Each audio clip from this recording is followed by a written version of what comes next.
Banana Ball Circus is rolling through North Dakota for the first time ever, and night one was full of fireworks for the Indianapolis Clowns. Behind 13 hits and 14 trick plays, the Clowns earned a wire-to-wire victory over their biggest rivals for the final playoff spot, the Firefighters.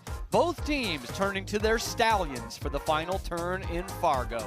David Griffin tries to win the race for the Clowns, while Jared Donaldson and the Firefighters aim to keep pace. The two teams chasing that final playoff spot head-to-head in their most crucial game to date.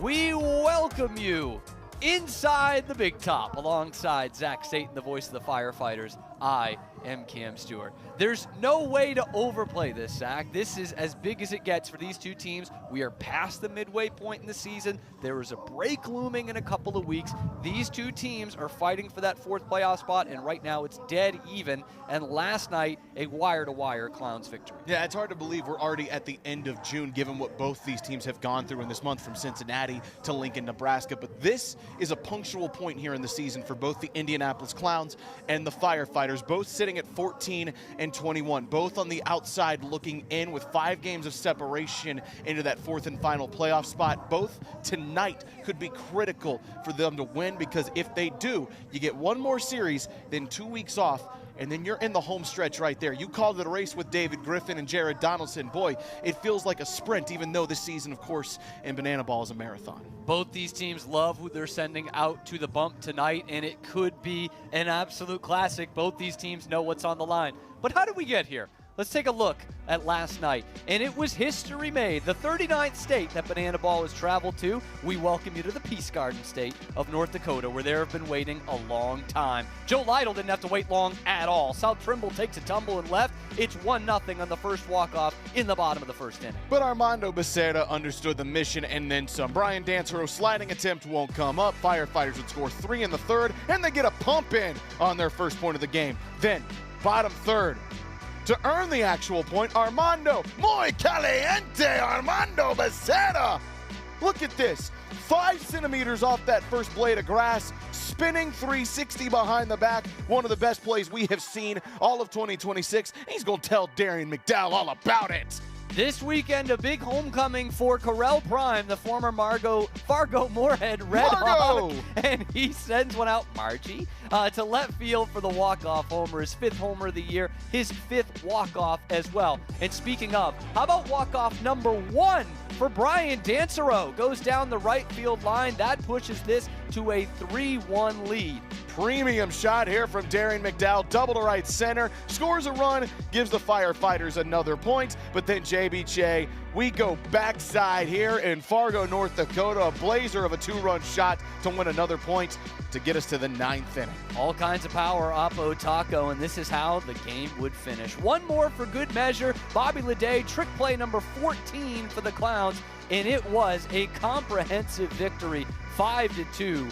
Your final score. The Clowns take game 1 looking to make it a sweep, and the reason they get here is typically with the bats, and they spread the love the Brooklyn way last night in this lineup. Jackie Bradley Jr., a showman performance at 3 for 4, but let's not sleep on Joe Lytle. The league's leading hitter had the 12-game hitting streak snapped last Sunday against the Bananas. All he does to follow that up is 3 for 3, a walk-off, and a couple RBI, and then those guys near the top. Bobby Leday and Dale Francis Jr., they shift spots. Leday to the top spot with Joe Gray Jr. out, Dale Francis to the 3-hole. They both add a couple of hits as well. And it's really been the bats all season long for the Indianapolis Clowns. In fact, both these teams, Zach, have gotten to where they are with those bats. And speaking of lumber, we've got some history out here in Fargo when it comes to that department. Michael Schwartz found out.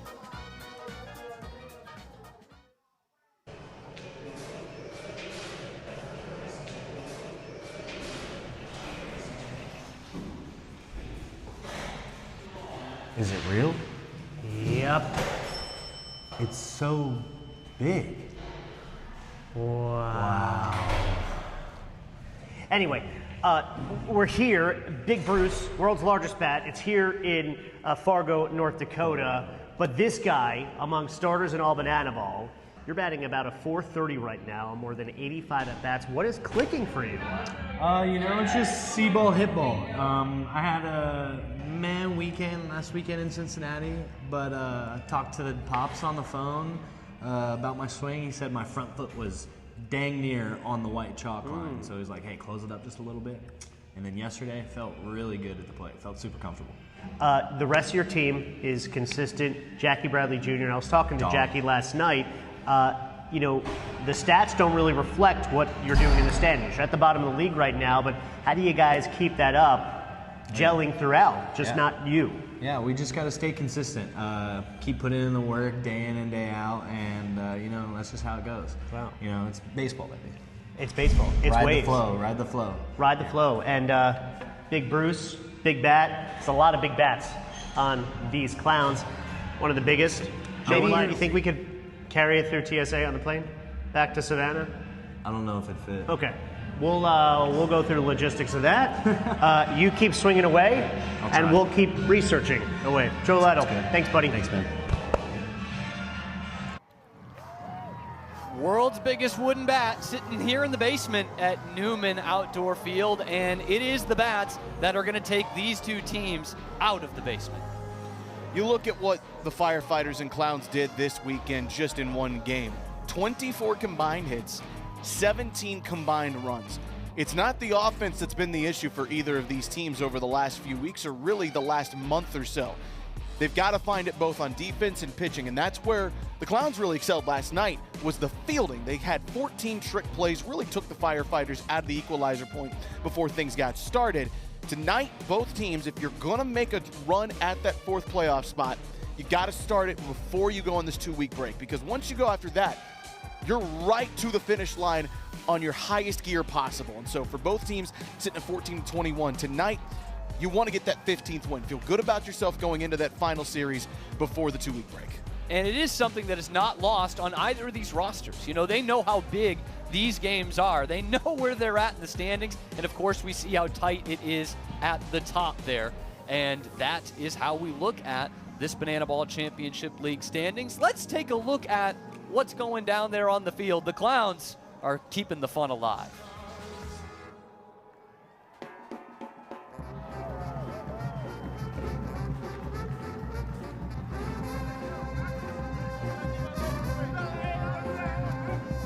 Hello, Fargo, North Dakota. Yo, how y'all feeling? Well, we just got one question for you. Do you need something? Are you ready to see the original baseball circus? Do you need a little joy? Well, we got plenty of that coming your way because we like to clown around all day. So get ready to clap those hands and stomp those feet, because at the end of the day, we all need somebody to lift us up.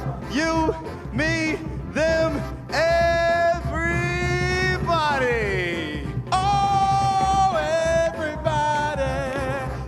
Somebody. Everybody needs somebody to love. Oh yeah, someone to love. Someone to love. A sweet out of me. A sugar the kid. A sugar the kid. I need you, you, you. I need you, you, you. I need you, you, you. I need you. Let's hear it for the original baseball circus, your world-famous Indianapolis Clowns!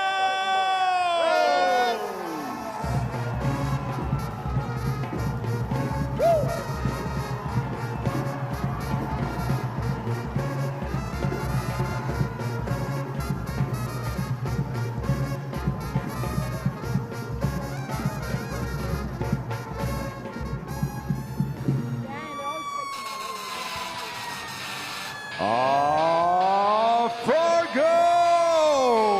I think it's time we turn up the heat here in North Dakota. Please welcome the hottest team in sports, the Firefighters!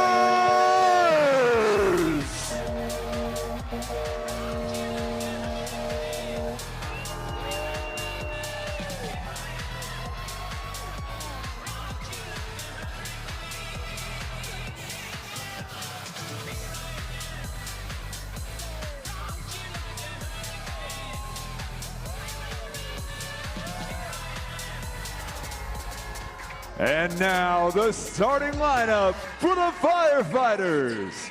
Leading off, the hot shot at shortstop, number 2, Caden Peanut Green.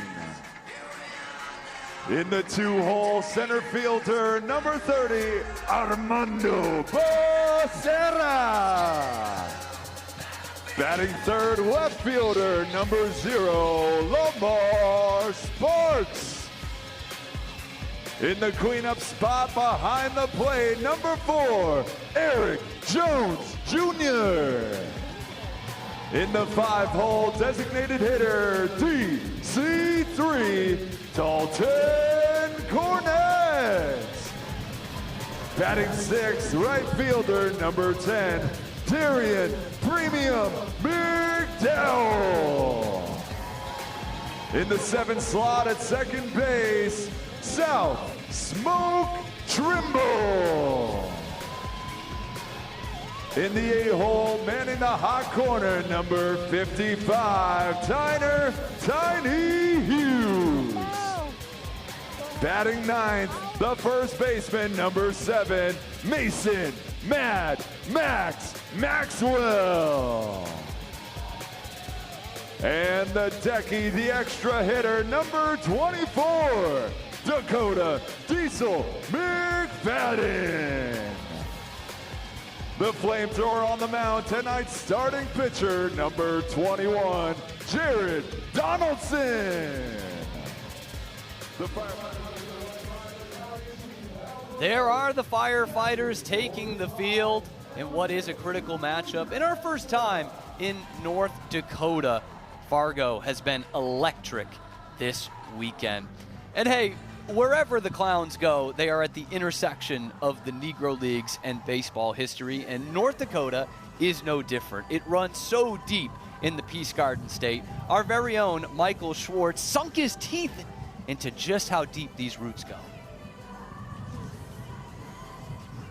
North Dakota, the upper Midwest, is a region of the country that drew large crowds for Negro League games. The Indianapolis Clowns played a handful of games here in Fargo more than 50 years ago. Now, decades later, the team has returned with its strong ties here to the Midwest and a member of the team that once played here. The Indianapolis Clowns coming back to play in Fargo, North Dakota.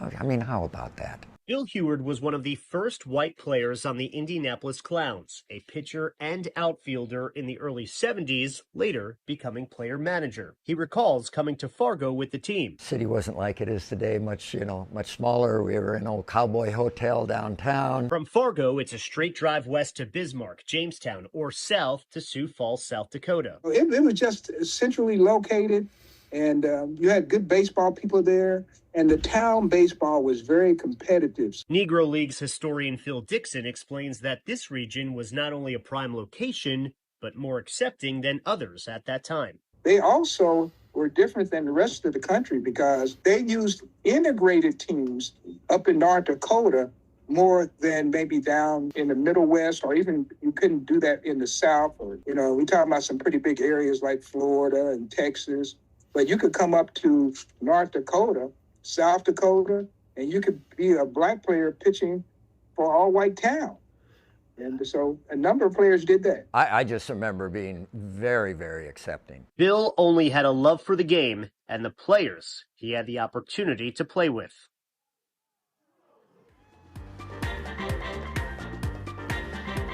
Certainly a great return for Bill Heward and for these Indianapolis Clowns. I mentioned it, wherever they go, there's Negro Leagues history, and it's once again a reminder of just how blessed we are to be a part of this team and to have the Indianapolis Clowns in the Banana Ball Championship League. A great group of guys who fully understand what they take on when they put on that uniform. And Bill Heward, assistant coach here with the Clowns, a big reason why. We have resurrected them, not playing baseball, but playing banana ball. What's the difference, you ask? Let's go to our great leader, Jesse Cole, in virtual Banana Land. Banana Ball is the fastest and most entertaining show in sports. And the 11 rules guarantee the most fans-first experience every second. Unbelievable! Welcome to the Banana championship lead. Rule number 1, win the inning, win the point. The team that scores the most runs in an inning wins the point. It's a walk-off winner to the deepest part of the field. Oh, my goodness. With the equalizer point, trick plays provide the away team an opportunity to earn a point going into the final inning. And in the final inning, every run counts as a point. Rule number 2, Banana Ball has a 2-hour time limit, guaranteeing that every game is fast-paced and action-packed. Rule number 3, no stepping out of the batter's box. If you do, it will result in a strike. Max stepped out of the box, and because he stepped out of the box, that's it. Rule number 4, no bunting, because bunting sucks. If you bunt, you'll be thrown out of the game. Rule number 5, batters can steal first base. Ball 3, Gideon taking off for first, throw from Leroy in time. Rule number 6, there's no walks. Walks are ball force sprints. The batter can advance as far as they want until every position player touches the ball. Those defenders have touched the banana ball. It is a 4-base sprint to open up the ball game. Rule number 7, no mound visits. Nope. Rule number 8, foul balls caught by a fan count as an out. Oh, they caught it! They did! They caught it on the third point! We're going to showdowns! Rule number 9, the showdowns. In showdowns, the best of the best face off in the biggest moment. One hitter versus one pitcher with one fielder behind him. And the hitter has to score. Deep to right center! See you later! Rule number 10, the Banana Ball Challenge rule gives the coaches and you, the fans, a chance to impact a call on the field. Rule number 11, the golden batter. Once a game, each team can give any player an at-bat, regardless of the lineup. This offers the biggest matchups on the biggest stage. Big on big. Kmart, let's go! Let's go! Let's go! Get out of here, ball! That thing had a family! And those are the rules of Banana Ball. Here we go. We're so bad. We're so bad. We're so bad. We're so bad. Fargo, North Dakota. If you want some beans, let me The hear you Clowns make win, some noise. and we're making it better. Every time we play, we can groove it. I said, Make if it you break want the some sweat. beans, let me hear You you make ain't some said noise. nothing yet. We're so bad. We're so bad. Come on. We're so bad. We're so bad. Ow.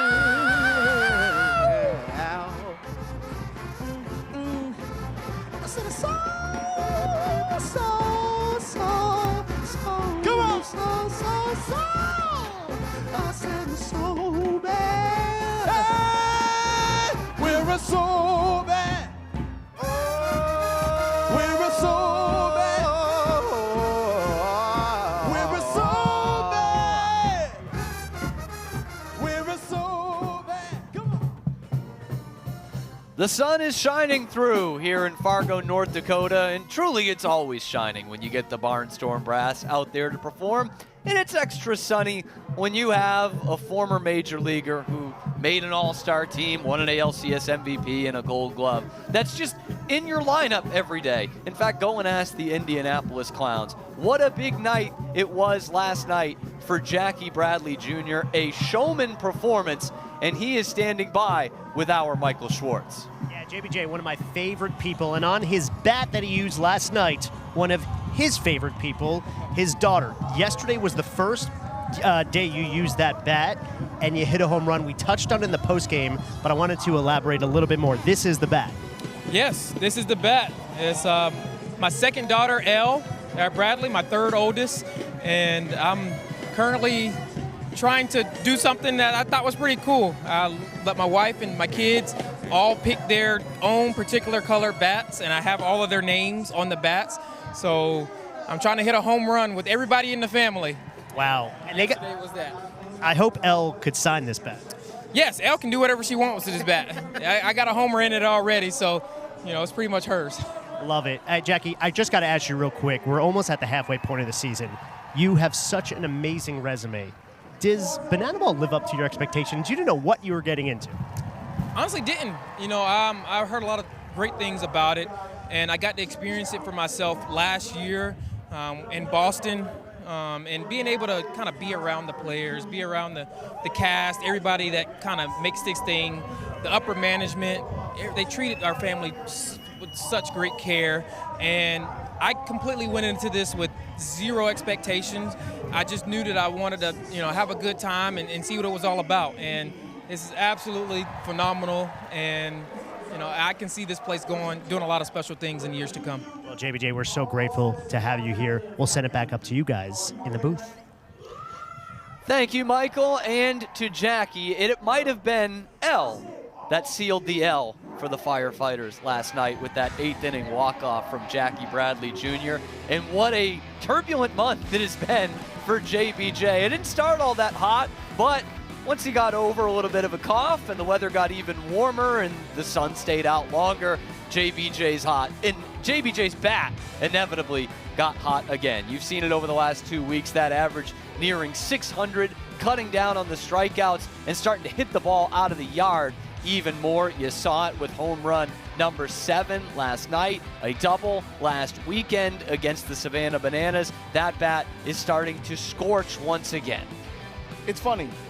All he had to do was just go play in another major league park, and all of a sudden JBJ found his swing again. The World Series champion, former star for the Boston Red Sox, goes to Cincinnati and just starts hitting it out of the park once again. But that's the kind of talent that he has. And again, the month of June has been incredible for a few players in this game, namely the last 2 weeks, Jackie Bradley Jr.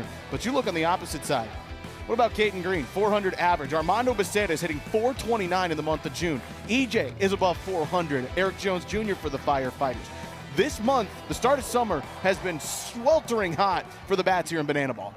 And you can look that way at Bobby Leday. Joe Gray Jr. is unfortunately not in the lineup, but Jackie Bradley leads the way for this team. We're getting so close to getting started. Just got to get hyped. Ladies and gentlemen, dreamers, believers, and storytellers from around the world.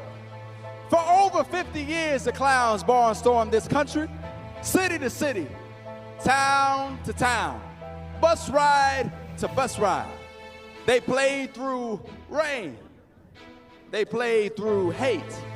They played through empty crowds and packed houses. This is for every clown who wore the jersey. This is for every pioneer and showman. This is for every player who stepped foot on the field. They built this. And this is more than just a comeback.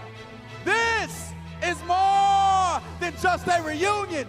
This is history in the making, and tonight it is your job.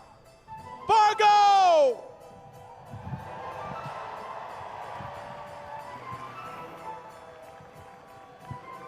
I said Fargo!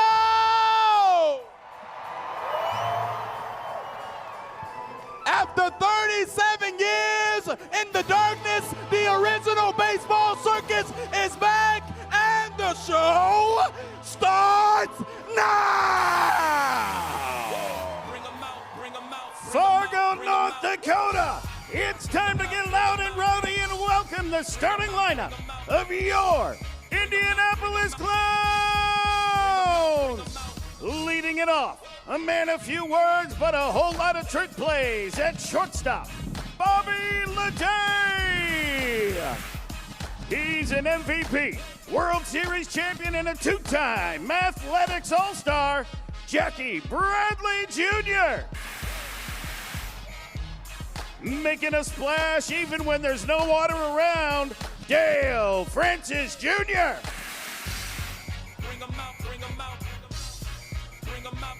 He's single-handedly keeping the mullet industry in business, the extra hitter, Joe Lido. Fargo, no need to set your clocks because it's prime time. Number 11, Corral Prime. Size doesn't matter. It's literally part of his name. Number 12, Nico Holsizer. He's our golden boy from the Golden State. Number 16, Eli Payton. Bringing that Georgia heat to North Dakota, number 9, Chris Burgess. He's not blaming anything on the boogie. Do your dance, Brian Danzero. Keeping it cool on the hot corner, third baseman Kirkland Banks. Stealing the fire that these firefighters won't be able to put out on the hill, David Griffin. And the designated runner, Malachi Flash the Kid Mitchell. The ringmasters of the original baseball circus, Eric Foxy Fox, Willie or Won't He Carter, and Tony Big Tone Royro. Eric Fox and these Indianapolis Clowns look to make it a clean 2-game sweep over the Firefighters. Let's bring you to our national anthem. With the singing of our national anthem. Joining us to sing the anthem this evening, please welcome Ruthie Jensen.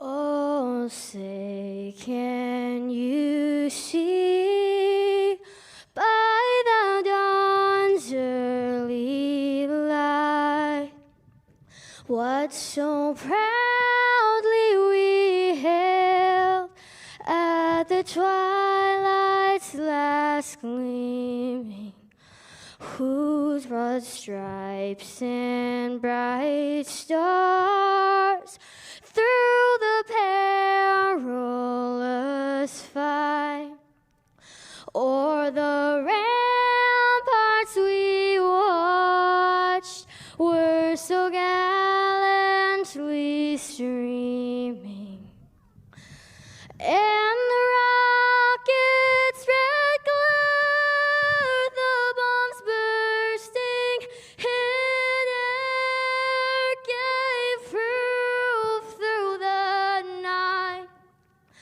that our flag was still there.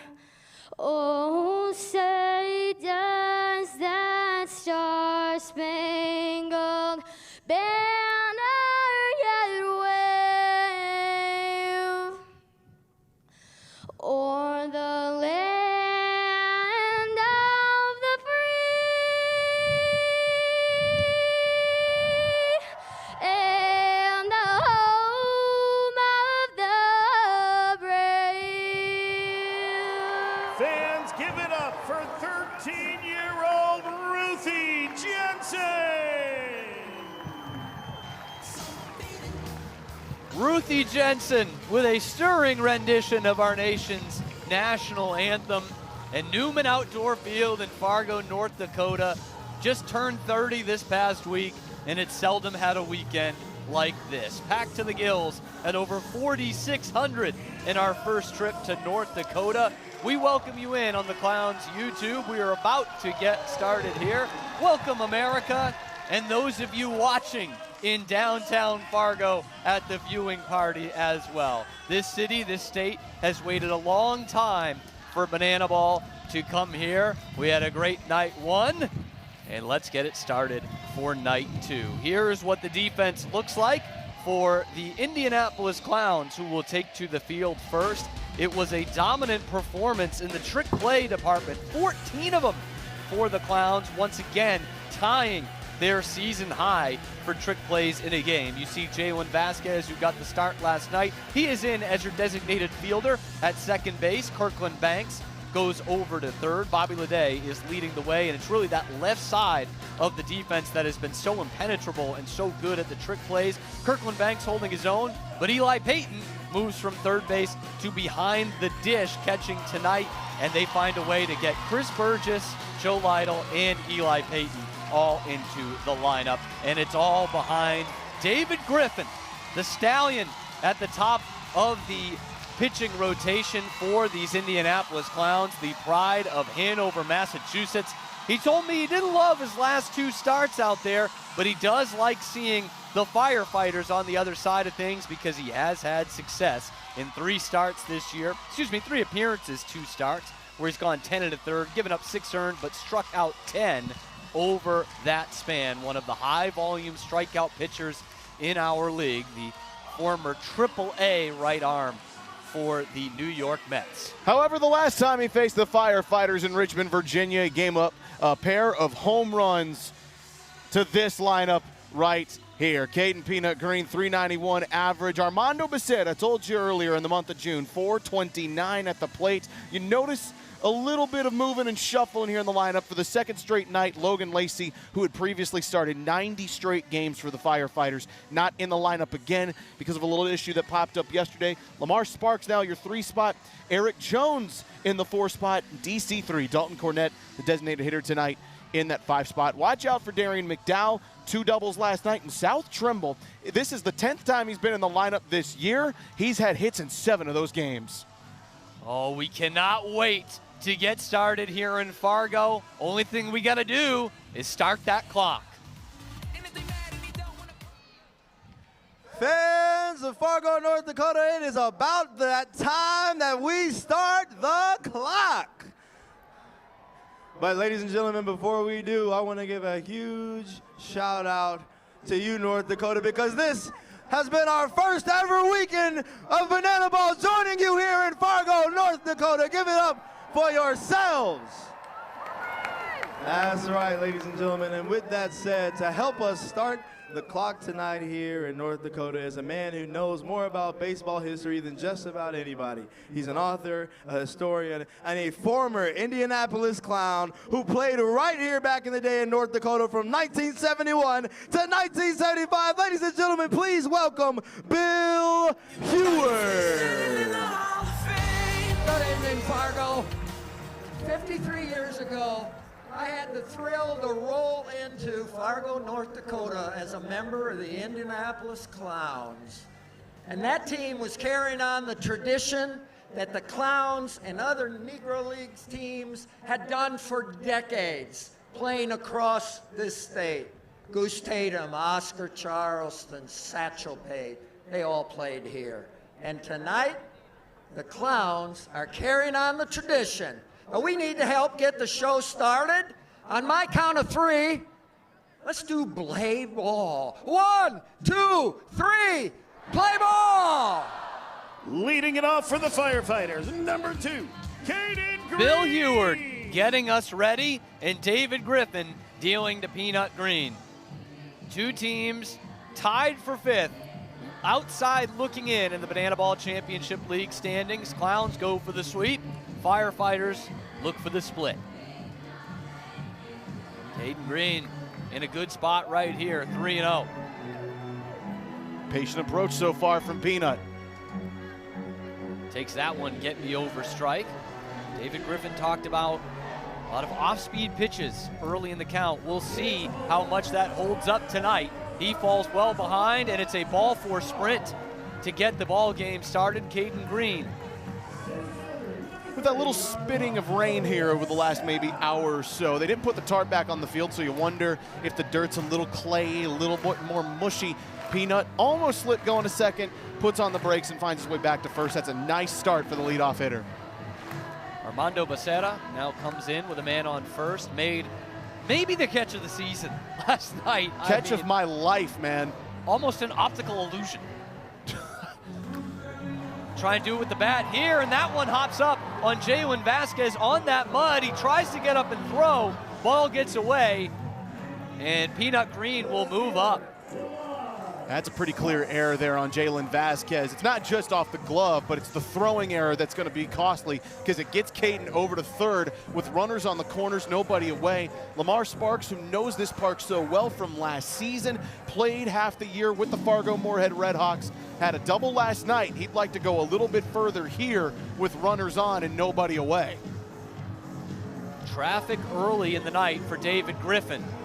Becerra down to second, almost took out the starting pitcher, and now there's 2 runners in scoring position. Yeah, Armando's aggressive on the base pads, and you see why right there. Not the traditional double steal you'd see. Burgess threw it down to second, but Peanut stays at third, but both runners in scoring position. We talked about it also in Richmond. This is one of the 2 guys that tagged David Griffin for a home run, Lamar Sparks. And there's plenty of pitchers around the league that can say that. Correct. Nut! One of the premier power bats in our great league in the first year of a league. Banana Ball Championship League, yep, 100%. You understood the mission. Infield in for the Clowns before the first out. Speaking of out, Lamar Sparks out to left center. That one is going to get down and stay down, dead in the grass. Sparks, a 2-run double. The Firefighters not waiting around tonight. Sparky! Look at him fly, his second double of the weekend. He told me he hit one out to that part of the field when he was with the Redhawks, about 112 miles an hour exit velocity, and it didn't make it out.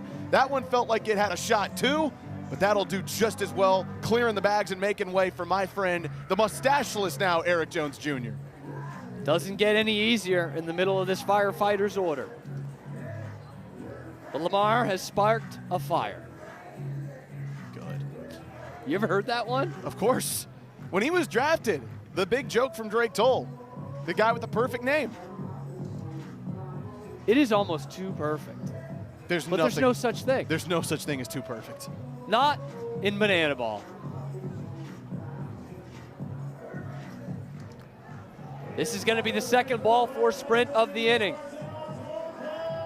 Sparks will round third, and it's the 3rd run. See Eric Foxy coming out of the dugout a little bit. Maybe looking to tell David Griffin just to relax a little bit. Kirkland Banks going to the mound with a message for his starting pitcher, but EJ makes it 4 straight now that have reached, and a 3rd run comes in before we get another out. This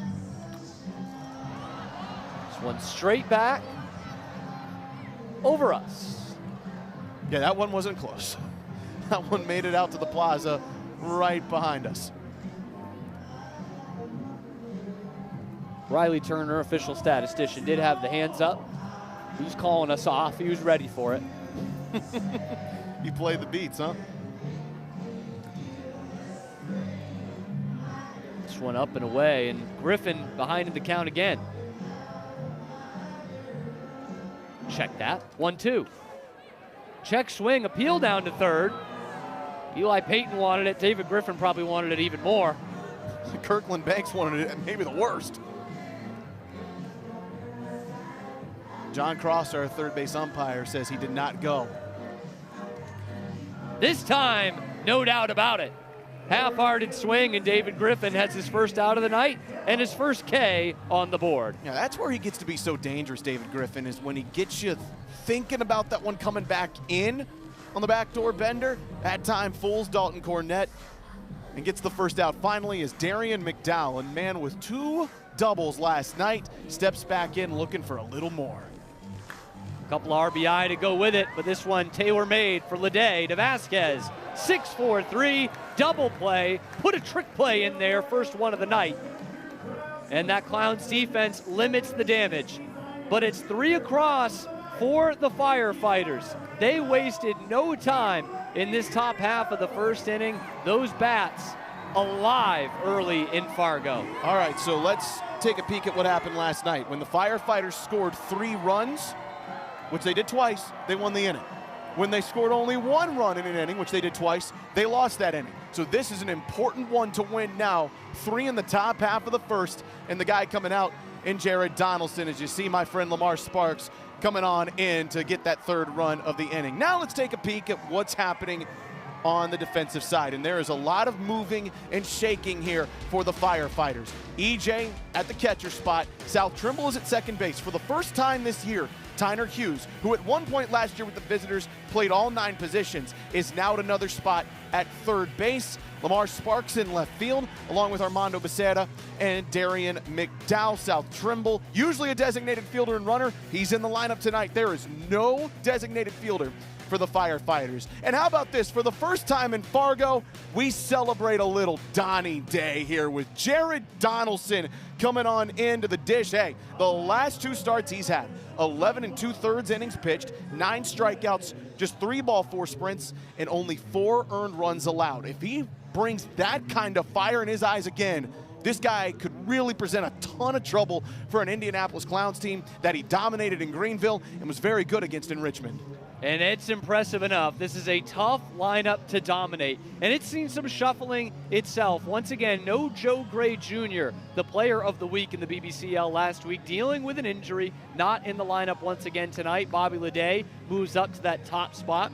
And Dale Francis Jr., as a result, gets the 3-hole. They keep Jackie Bradley in 2, and the extra hitter Joe Lytle batting cleanup. Brian Dancero and Kirkland Banks have seen a lot of time as designated fielders this year. They are both in the lineup to round things out for a team that had 13 hits last night en route to that 5-2 victory in night 1. Bobby Leday gets things started, has been one of the hottest hitters in the league here in the month of June. He'll be trying to locate that patented splitter from Jared Donaldson. Sends that one to the fans. Oh, we had one man with a play on it. Man, this is the home college town of Christian Watson. Catch that! This one gets away. Leday thinks about it, stays in the box. Of course, if you're new to banana ball, once that ball gets away, the hitter can run and steal first base. We saw one in our game last night. But you also, once you step out of that box, you are committed. Leday, swing and a miss there. 2 for 4 last night. He did have a stolen base. That was second base. 14 of 14 on the year. He's not going to get that opportunity this time. 1 hitter, 1 strikeout for Jared Donaldson.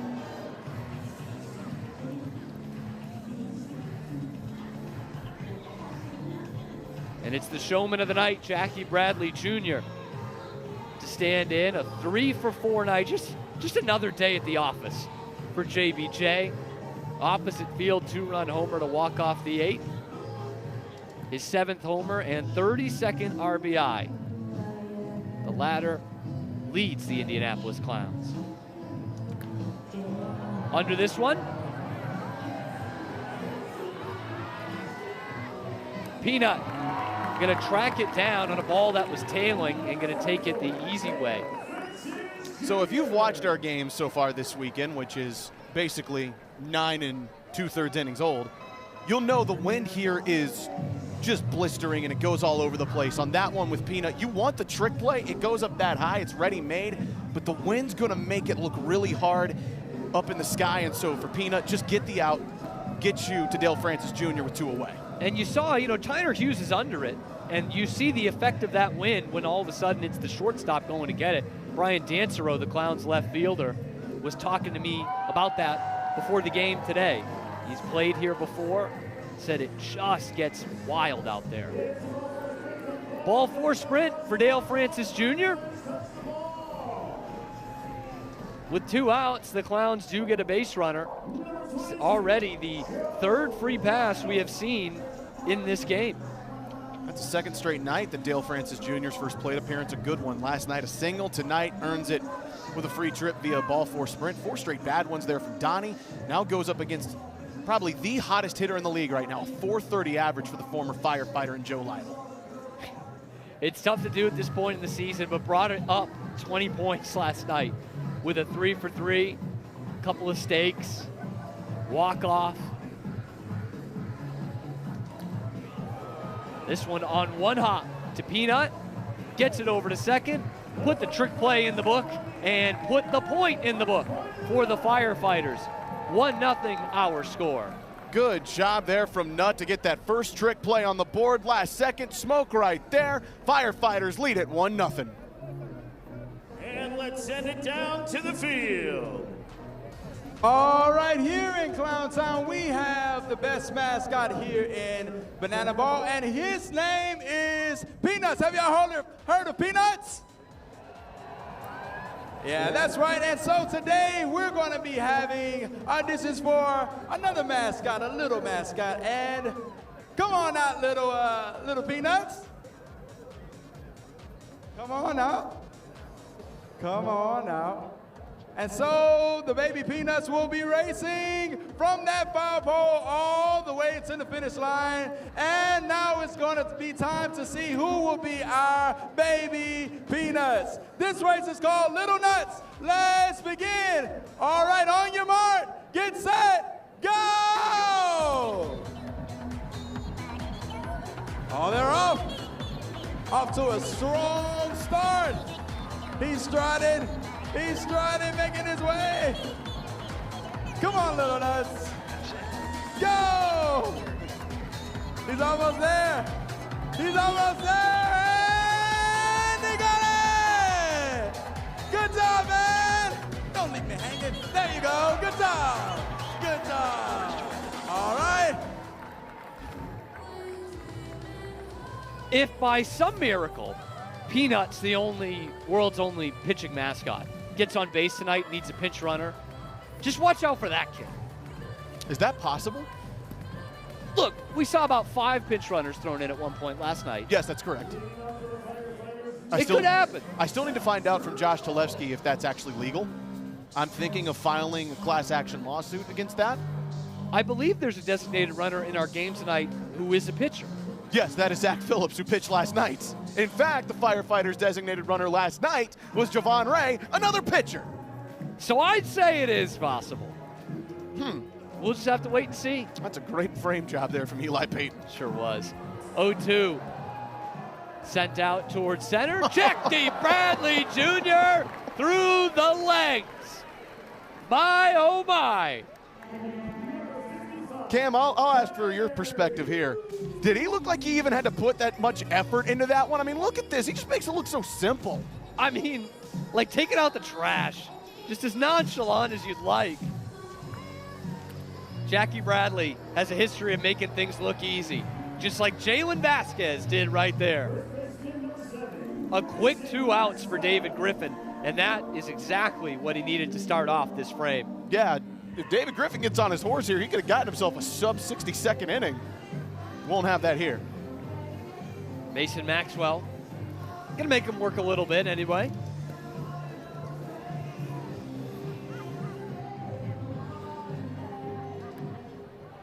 Straight back, and Griffin is ahead 1-2. Griffin, one of the top strikeout pitchers in our league. That one not going to be one. Kirkland Banks, though, deep in the hole. Long throw, and he makes it. A 1-minute and 25-second inning for David Griffin. The exact kind of bounce back you were looking for. And the Clowns number 15 looks settled in right there. So impressive. Just so impressive. It's a great fielding job, too, by Kirkland Banks. If you saw it again, the field kind of pushing it up a little high. He eats it up, does the right thing, goes and gets the out. Mason Maxwell, the hard 90, just not fast enough.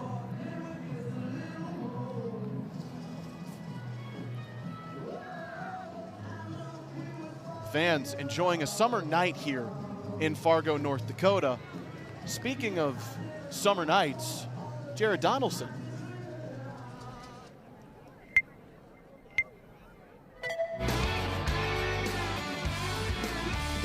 Come on, ladies, it's time to pop that top.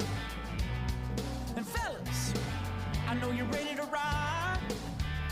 We went crazy, cooped up all winter long, and school is out, so let's get it on. Flip-flop tanks and some white sand, I know the perfect spot. Well, the sunset better set soon so we can get in the mood. Things start getting all heated up when it starts getting cool, yeah. Summer nights, everybody, are you with me? Let that ear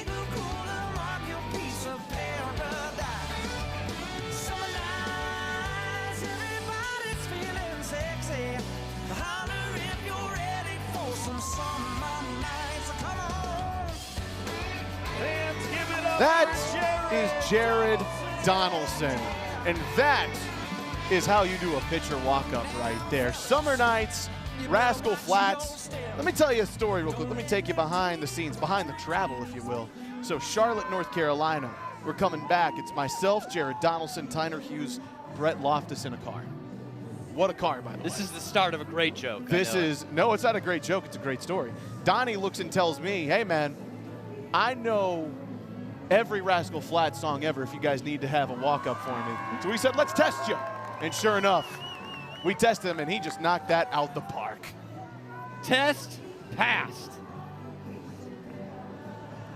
Like you're going back to school. And speaking of homecomings, that is what this weekend has been for Correll Prime. He spent 4 seasons as a Fargo Moorhead Red Hawk.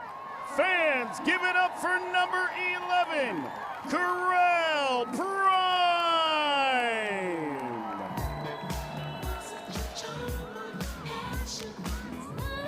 Great moment for Correll Prime. The former Red Hawk getting a great hand here in his return to Newman Outdoor Field. And he returned in style last night. Walk-off 2-run homer in the 4th and brought the whole team out with him to celebrate. He had told me earlier in the day the ball didn't fly. I'm convinced he lied because he tatered that one. He just wanted to set you up.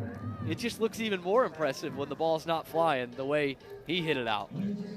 Both he and Lamar said it, so I tend to believe he actually wasn't lying, but boy, he mashed the heck out of that ball. Two guys who know a thing or two about the air here in Fargo, North Dakota. Prime out to center. Becerra under it. Just gonna take it. A couple of hops, now gets the reinforcements. Oh, what a play! Lamar Sparks reaching back to get it. Okay. That thing hung up in the air a long time. Crisis averted. Armando Becerra is about to give me a heart attack. I ain't gonna lie. Look, 2, 3, 4, and then Lamar just comes up with it. Oh boy, I waited with bated breath on that one. Whew. Can I breathe again? Lamar was ready for the volleyball after the volleyball set. Mondo's been very good at having the multiple tips there, but oh boy, I was scared, to say the very least. Nico Holsizer in a hitter's count. Bounces this one back to Donaldson. Through the legs, and through the legs for Maxwell. What a double trick play. Come on, man. You got to give it to Jared Donaldson on that one. Tossed it between the legs, then Mason going between the legs for a double trick play. That was tremendous. Oh, we're being told it's one trick play. I made a mistake. Look, Riley Turner is the best. Here, Eli Payton gonna go for it. Oh! And he is cut down. Caught stealing first base. How about that for a wacky inning? Couple of trick plays and a caught stealing at first. I would love to see a replay of this because that might be one of the best ricochets I've ever seen off of a backstop. It bounced so hard that EJ barely had to move. It just bounced right back to him, and he catches Eli Payton, who is not slow by any means necessary. He's got great speed on the bag, but instead, he gets caught out, and the Firefighters get your traditional F87, F1 or G13, caught stealing first base inning. What a time to be alive in Fargo. Just like all the times you've seen it before. One thing we've never seen before is banana ball here at Newman Outdoor Field in Fargo, North Dakota. A beauty here on the Plains. Just turned 30 years old last week. Of course, the home to the Red Hawks of Fargo Moorhead. We've seen a couple of former guys there. The NDSU Bison as well. And a place my good friend Zach Staten knows quite well. Yeah, I actually met Correll Prime here a couple of summers ago in 2019 and 2020. I'll tell that story maybe a little bit later. But this is a beautiful ballpark. You saw it there. Because of the connection to Roger Maris, famous Yankees legend, 61 home runs. You might have heard of that at one point. Heard of it.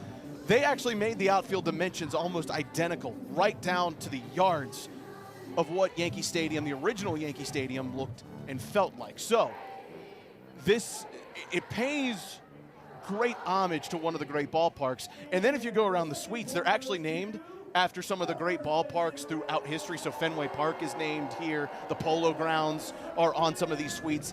They truly do honor the game so well here in Fargo Moorhead. Easy to do when Roger Maris has come through this great city. 61-61 to set the new record at the time.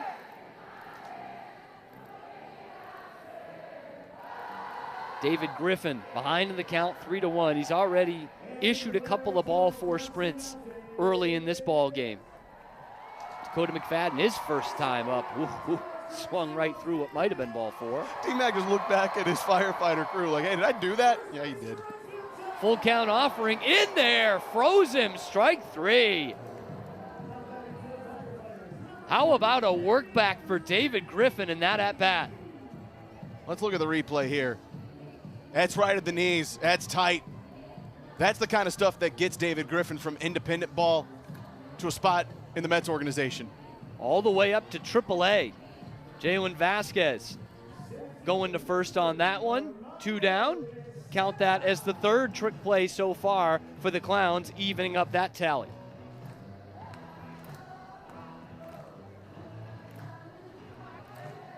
Becerra, first pitch swinging. Correll Prime, he'll go through the legs to David Griffin. Book another trick play up there, and another sub-90-second inning for David Griffin. A minute 25 in the second, a minute 23 in the third. He has settled in quite nicely. Let's send it down to the Across field the United States, for Banana Foster. there are over 400,000 children and teens in foster care without a permanent home. To raise awareness and support this community, we created Bananas Foster, the official nonprofit of Banana Ball. Our organization is dedicated to celebrating those in the foster care community while educating and inspiring others to get involved. Tonight, we are celebrating the Belzer family. Rod and Tracy learned of the need for safe and loving foster homes in their community. So 28 years ago, they became a licensed foster family. They are passionate about reunification, which is the ultimate goal of foster care. And in total, they have welcomed 165 children and teens into their home.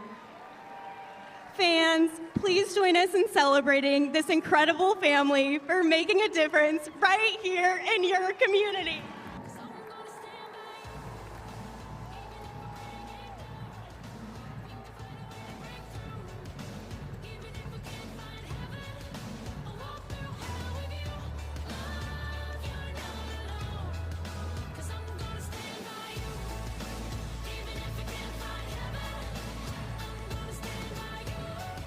Fans, give it up one more time for our Bananas Foster family of the game. The Belzer family getting the applause and the love they deserve and that they give out to so many here in the Fargo community. Always one of the great moments that we have in every Banana Ball game, getting to honor these families that do not get enough credit. Happy to give them that moment. Let's go to our Banana Ball backstage question of the game. Hanging out at Banana Ball backstage with 12-year-old Kaya, who came all the way here to Fargo, North Dakota from Denver, and she has a question for Clowns outfielder Jackie Bradley Jr. What's your question for JBJ? What was your favorite movie growing up, and what is your favorite movie now? I will say growing up as a kid, my favorite movie was The Lion King. It still is my favorite animated movie. And then my favorite movie as an adult is Man on Fire with Denzel Washington, Dakota Fanning, a lot of great actors. It still is my favorite movie of all time. 2004 is when it was released, and I absolutely love that movie. The Lion King and Man on Fire. Good picks for Jackie Bradley, considering, well, he is a man on fire right now. Yeah. Two viciously different movies, though. Very different, huh? He's got a range, Jackie Bradley. We see it in center field, but you can also see it on his letterbox. I'm fairly certain main characters perish in both movies, right? I think, yeah. Depending on who you're saying is the main character. Well, Simba is definitely a central character. Right. Not Simba, Mufasa. Mufasa. I said something. Mufasa, definitely a main character. And then Man on Fire, I mean. No spoilers. Yeah, you know what? I'll wait. If you haven't seen that in the last 22 years. I was really hoping he was going to say my favorite movie. Which is? You'll like this because your Boston connections, The Departed. Yeah. Seen better. Really? Seen better Boston movies, okay, okay. But, like, in terms of movies. Definitely seen better movies. Okay. Yeah. Go away. Chris Burgess saying that to the banana ball right now. Go away and drop into center field for a base knock. I think you can see some of the Fargo wind playing into that one because it looked like Armando was going to have a beat on it. It was hit real hard, but then it just dies down midway into center field. And now Flash the Kid replaces Chris Burgess on the base pads with Brian Dancero in. I do wonder what is the best movie based in North Dakota. We'll think about it.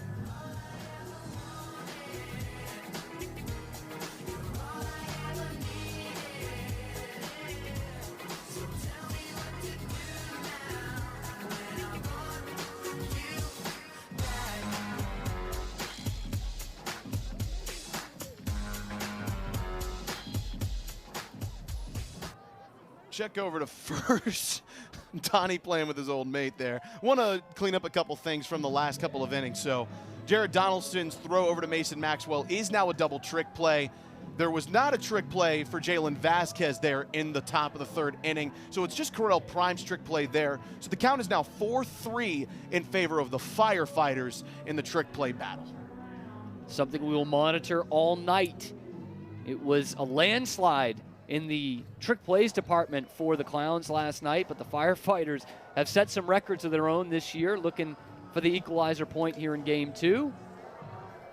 On the infield, Tyner takes it himself again. Maybe that wind kind of playing with it when the ball hangs up in the air that long. And one of the things, too, if you're the Firefighters, remember, with a runner on first, you need to get the outs. You need to get out of the jam. And with a guy like Flash the Kid, if that tip drill goes high in the air, he can steal second or he can tag up the second it touches the glove. So you got to be careful there, too. So the wind, all the situation, just get the out. It's exactly what they do ahead of Kirkland Banks. Donnie not thrilled with the call there. It's 2-0 count. Trying to get our home plate umpire Bryson Wheeler to see it his way. And Banks has fared really well against the Firefighters this year. 2 doubles on the season, both of them against these guys. Hot shot. Tyner takes it on a hop, goes to second for 1, through the legs onto first. Awfully close, but Banks runs it out, and it pops out of Maxwell's glove anyway. So a handful of things to break through here. Number one, Tyner Hughes took that one to the chest. You can see it right there. Still comes away with it. South Trimble trying to get that trick play there. This is a heck of a dig out right there from Mason Maxwell. That just saved potentially another base runner at second base and brings up Bobby Leday. Leday, first pitch swinging out to deep right field. It's twisting, it's turning, but it is going to die in front of the warning track. Another 0 put up by Jared Donaldson to start off this game. I got a question. Will you be mime?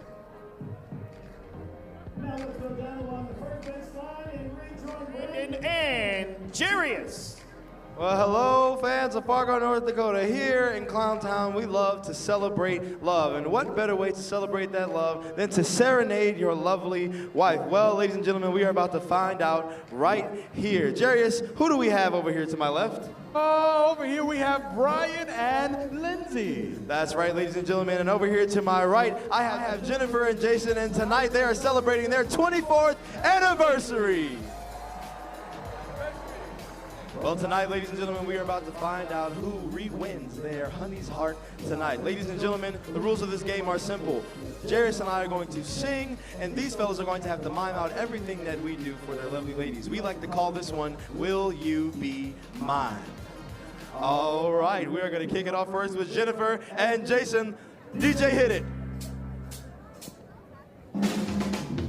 I know you want to leave me, but I refuse to let you go. If I have to beg and plead for your sympathy, I don't mind, 'cause you mean that much to me. Ain't too proud to beg, sweet darling. Please don't leave me, girl, don't you go. Ain't too proud to plead, baby. Please don't leave me, girl, don't you go. Well, all right.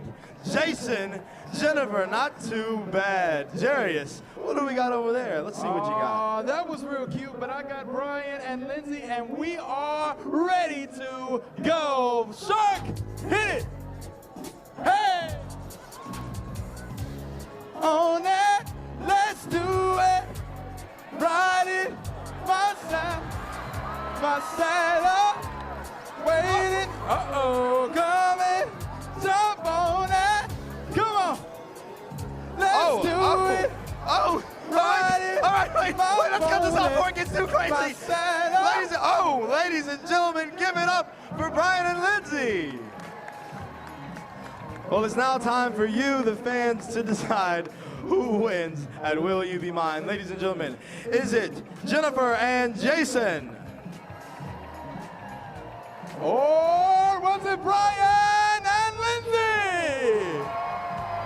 Well, ladies and gentlemen, please give it up for your winners of Will You Be Mine, Brian and Lindsay.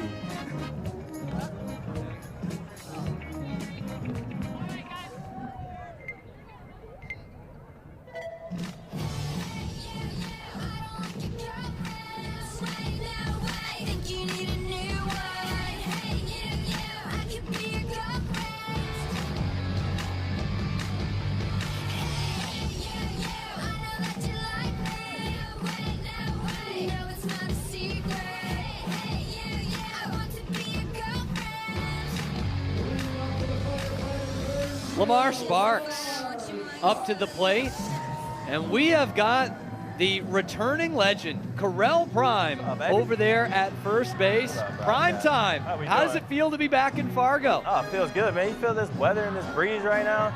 I just can't get over the weather. Correll, you told me yesterday at batting practice the ball don't fly. Then you hit one 550 feet to the Fargo Dome. Were you lying to me, or are you just trying to set us up? No, I was not lying. This ball might come back in. Oh, all right. Off a hat. It was, no, you know what I said? Mainly the wind. And that goes to show you right there in my last at bat. I smashed that ball to center field. Yes, you did. Yeah, and if it gets left of the batter's eye, it might go again. So yeah, it's a big yard, but it rewards you, you know, it rewards you for the swings like that right there. You might get rewarded. That was a great swing by Lamar. Yeah, look at him. Lamar told me he hit balls 113 off the bat here that don't go out. He told me the same thing. I don't know if I believe that. 113 is pretty hard, man. That ball's got to go. 113? Boy, but it hit the weight room, boy. That's two doubles there that is. for Lamar Sparks nice today. Swing, too, by him. Great swing. You know, Corell, this has been such a big part of the weekend. You know, you back in town, you got a great reception from the fans here earlier tonight and last night as well. And you had a funny story when you tried out and got the chance to play here at Fargo. You said, I didn't even know where Fargo was. Dude, no What kind of a idea. leap was this? I had no idea, man. Did some searching on the interweb. Shout out to Google. Yeah, did a lot of searching about Fargo. Found out it was actually the home of Chris Coast, former World Series winner, and ironically played with Ryan Howard on that team with the Phillies. So I did a little more digging, and then it just became more and more appealing. And I didn't have too many opportunities. It's crazy. When you come from affiliated down into the indie ball ranks, you got to reestablish yourself. So took the offer, and it was all she wrote. Number one, shout out Chris Coast, by the way, because number one, you played for him here at Fargo Moorhead. I've been holding this story in until we got you on the mic. So the beginning of the 2020 season, the American Association is going to bring a shortened COVID year to 3 hub cities. Fargo Moorhead's one of them. The first day of spring training. That's a heck of a play there, Corell, to save that one from going down the line. Run does score. We're going to dance here a little bit. I got it. I want to keep talking to Corell. while we're dancing here. And these boys I'll are have dancing. It's out. Getting some maintenance done, so let's watch Zach Phillips I got you and guys Javon back. Ray dance. Carell having some fun with us Yeah, again. how do I not snag that ball? I was about to say, that's a heck of a play to Dang, come back man. on that one Yeah. there. So, 2020 season, first day of spring training. This is the first time I've ever had a conversation with you. We walked all down to the Fargo Dome, about 100 yards down the street, to watch you get COVID tested, and I actually have video of you getting the COVID test in your throat. That's hilarious, man. Is that not the weirdest, this is the first time I've ever met you story? Yeah, so weird, and honestly, not even weird that it happened in Fargo. What a place, you know. I tell all the guys, like, keep your eyes peeled in Fargo, man. A lot of interesting stuff going on out here. COVID test being one of them at the Fargo Dome. And you mentioned the Fargo Dome. Obviously, this is one of the hubs of college football. It's a great hockey state, but they're not strangers to big crowds here at Newman Outdoor Field. Absolutely. What was that like when you were playing here, the crowds that showed up? It was great, man. The sun's out in the summer. The sun doesn't shine very often in the wintertime, from what I hear. I'll never step foot up here in the winter. But, yeah, the sun don't shine a lot, man. So, great play right there, KB. Yeah, man, anything that people can do outside in the summertime, it's a win. So, ironically, it'd be crazy. The lakes are beautiful up here, so the weekends really wouldn't be as packed as the weekdays, man. Earlier in the week, the people would really pack out the stadium and save the weekend for the lakes. Primer, were you ever actually here for a winter? No. Okay, I figured. Yeah, September, that chill comes in the air, and I'm ready to win the championship and get up out of here. Yeah. Strike three go ahead, call, Big Mike. David Griffin freezing him. He and Carell Prime hitting a little Michael Jackson. Prime time, thank you so thank much you for guys, your time. man. We Y'all are really great. appreciate Prime, you're a it. legend, man. Absolutely, man. You guys, anytime. Carell Prime, one of the very best that we have and one of the leaders of this Indianapolis Clowns team. Let's send it down to the field to the biggest hey baby North Dakota has ever seen. It is time for a little hey baby. Huh? Clap it out, clap it out. Oh yeah, you guys look beautiful. All right, we got 1 minute. Hands up, hands up, hands up, hands up.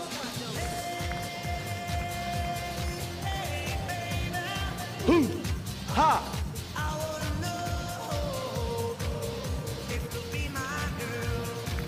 Oh yeah.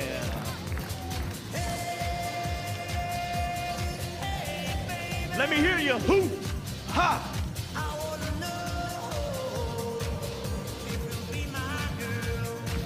Shuffle to the right now.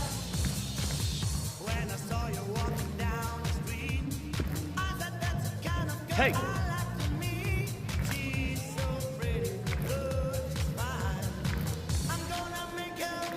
Hands up, hands up, hands up. Nice and loud.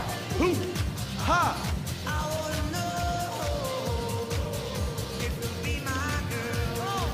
One last time, one last time.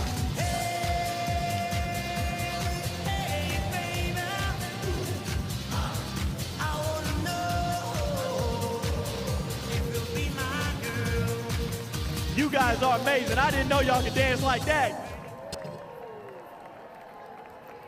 The Firefighters so far in this game have been absolutely blazing at the plate. 5 runs on the night. Lamar Sparks comes across, and as he looks at Carell Prime, his fellow Fargo Moorhead Red Hawk alum, you find out that's number 250 on the year for the Firefighters in terms of runs. More importantly, right now, they are looking for a second point tonight.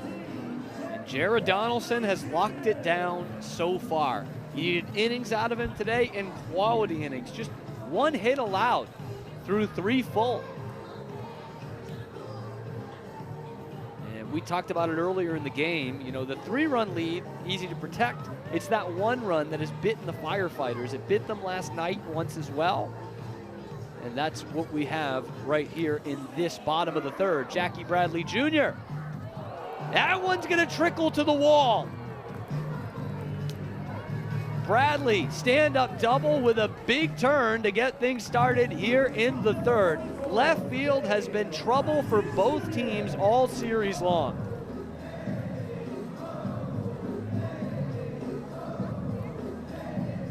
Lamar Sparks, you reward him for the effort, but Jackie Bradley Jr., man, what can you say about the way he's swinging the stick? Goodness gracious, Dale Francis. Dale Francis Jr. down the left field line, and the loudest strike of the season. Dale Francis at second, he doesn't realize it. And there is going to be a challenge. Wow. Dale Francis never broke his stride, but the call down the third base line was a foul ball. Can't wait to get another look at this. Yeah, he's dead confident. Again, when you challenge this, and this is a Clowns challenge. Bill Heward getting his 2 cents in. The hat is off for Bill Heward. So this is a Clowns challenge. Again, you can challenge. Oh, it is a fan challenge, we're being told. Last night, that was a challenge for the Firefighters from the fans. Tonight, we get one that could favor the Clowns. Home run or strike. And if this goes out, this is a walk-off for Dale Francis. So there's the ball right there.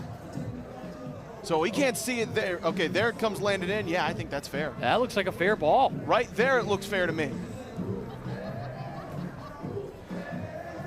Now, we're, of course, not directly down the line, so there's a little bit you got to make up for. Now, again, they have to have conclusive evidence to see this, to overturn it. And the Firefighters are walking off the field. I think the choice has already been made. Fans, after further review, the call on the field is overturned. There it is. It's a home run. The Clowns win. Dale Francis Jr. 2-run walk-off home run, his 6th of the year, and he knew it all the way. And that's why the fan challenge is so important. Because what that just did there, it didn't just give Dale Francis another home run, it just gave the Clowns a point. That's a massive, massive tick in the box for the fans. It's all about fans first here in Banana Ball, and this no different. Let's go down to the field. Don't have shoes on, and they're going to be trying to find them. And it looks like there are some shoes at second base. So these gentlemen will be running around the bases. They will find their shoes at second base. And the first gentleman to cross the finish line will be our winner of Shoe Shuffle. Gentlemen, are you ready? Let's go. You don't sound ready, buddy. Are you ready? Yes, sir. All right, get ready. On your marks, get set, go! Oh, they're speedy. Get around those bases. Headed for a second. Find those shoes. Looks like they have one on. Find that second one. Oh, and one of them is off. Hey, you got to run faster than that. Come on, who's going to make it? Who's going to make it to the finish line? Oh! Oh, give it up for our winner of Shoe Shuffle, Brendan!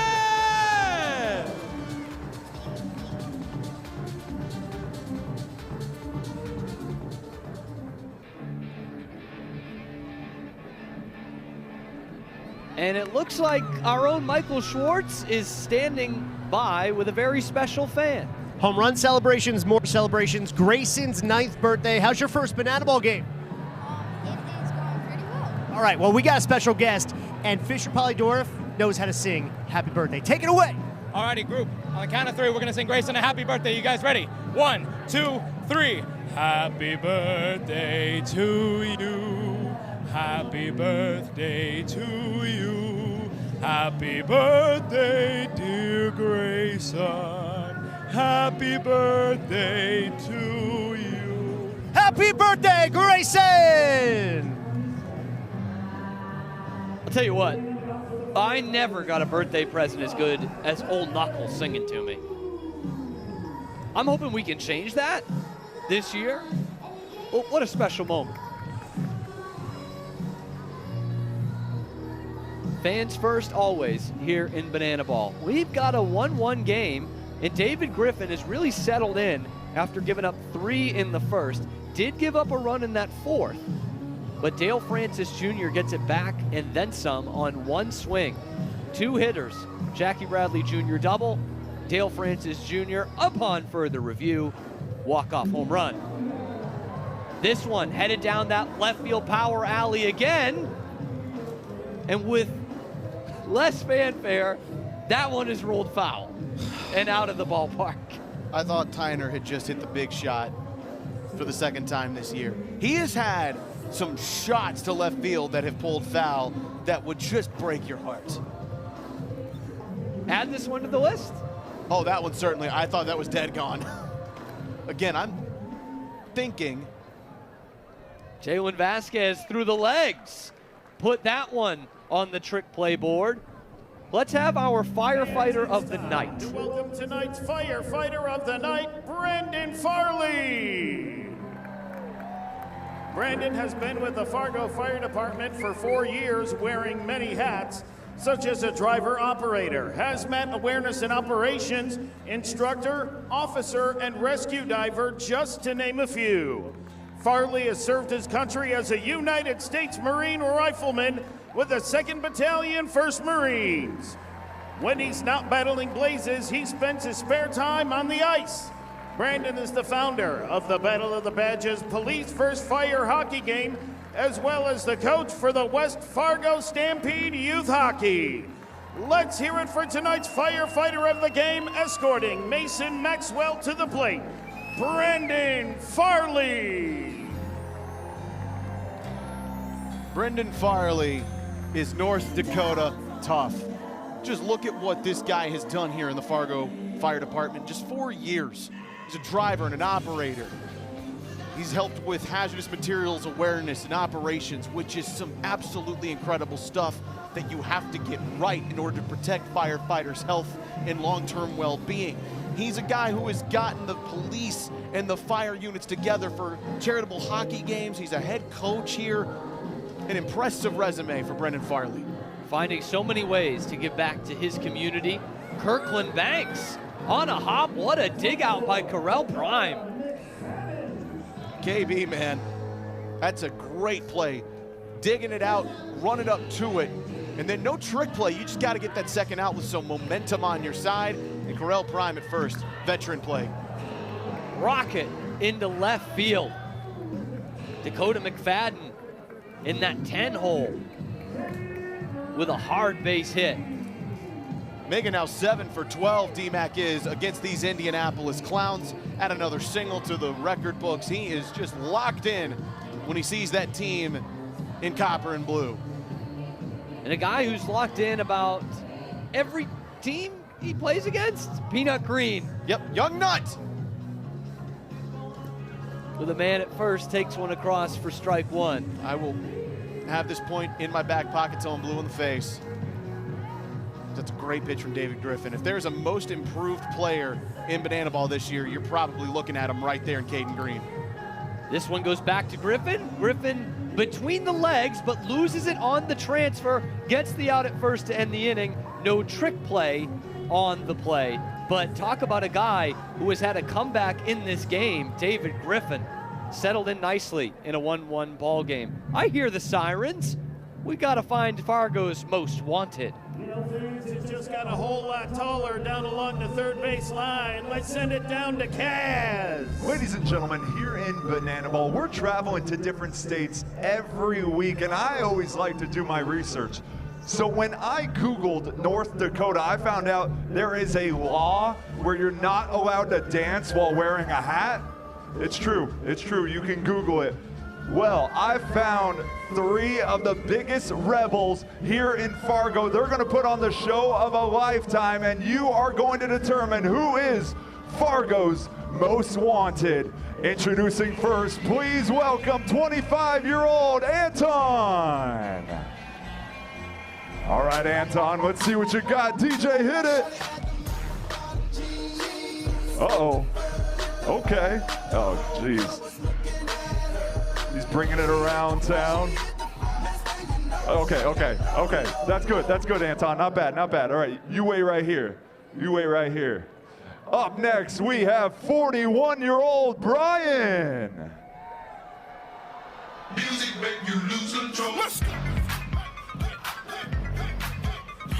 Let's see what you got, Brian. Oh, a little sprinkler action. I'm not sure what he's doing with his hands. Oh. Sir, there are children present. Oh, okay. All right, Brian, that's good. Stand right over here. Ladies and gentlemen, last but certainly not least, we have 66-year-old John. John, bring it home. That's got to be a 20-gallon hat. Oh, no.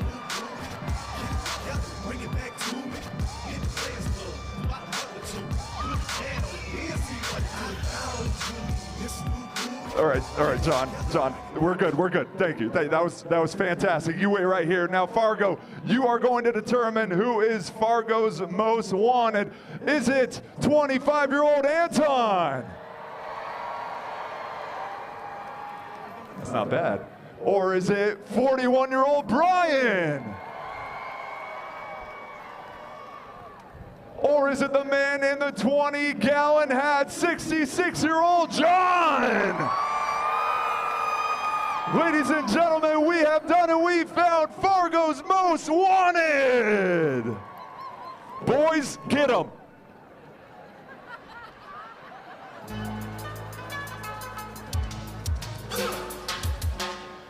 I think John could fit the whole of Newman Outdoor Field under that hat. I need to make a collect call to Joe Lytle. I'm at a payphone trying to go home. All of my change I spent on you. Where have the times gone, baby? It's all wrong. Where are the plans we made for two? Yeah, I know it's hard to remember the people we used to be. It's even harder to picture that you're not here next to me. You say it's too late to make it, but is it too late to try? And in our time that you wasted all of our bridges, but now I've wasted my nights. You turned out the lights, now I'm paralyzed, still stuck in that time when we called it love, but even the sun sets in paradise. I'm at a payphone trying to go home. All of my change I spent on you. Where have the times gone? Maybe it's all wrong. Where are the plans we made for two? If happy ever after did exist, I would still be holding you like this. All those fairy tales I'm full of it. One more stupid love song, I'll be sick. Turn your back on tomorrow. Joe Lytle playing the part of Adam Levine. He said it to us in the pregame, made a call back to Pops after finally not getting a hit. Had 3 last night, and he's calling the record books with a .430 average coming into this ball game. Oh, Nick Wilson was still frozen. Vinny Santarciero gets him out of there.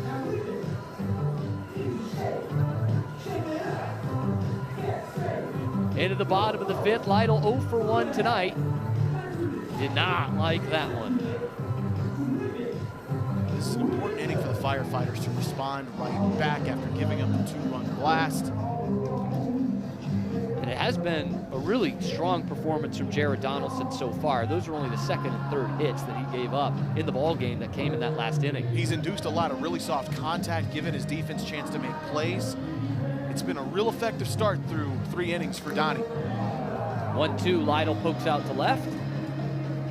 Sparks under it and just takes it himself.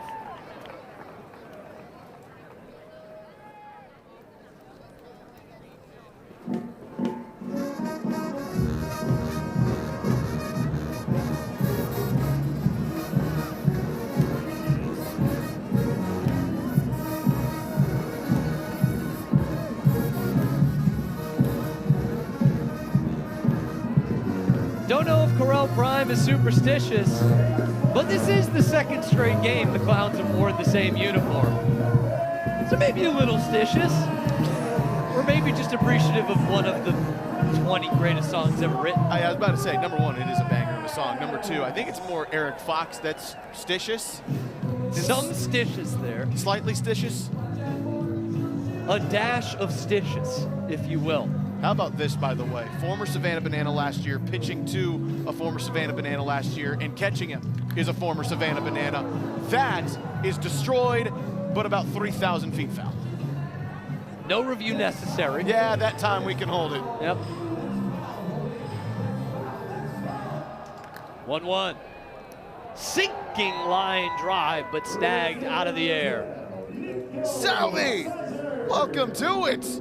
The Magic Man doesn't have to make it disappear with his hat. He just does it with a poof of smoke, which might have been coming out from the trail of that ball because it was a hit 100 miles an hour. But Southie right there to make the play. The guy who can hit it hard, Nico Holsizer. That one is light tower power.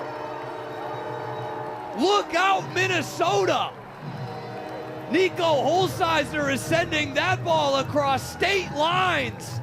Federal crime for the walk-off. Whoa!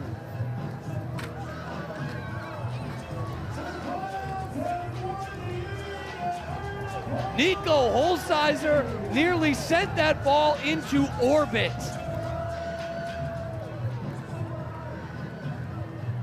And that is how the Clowns win their second point in as many innings and take the lead.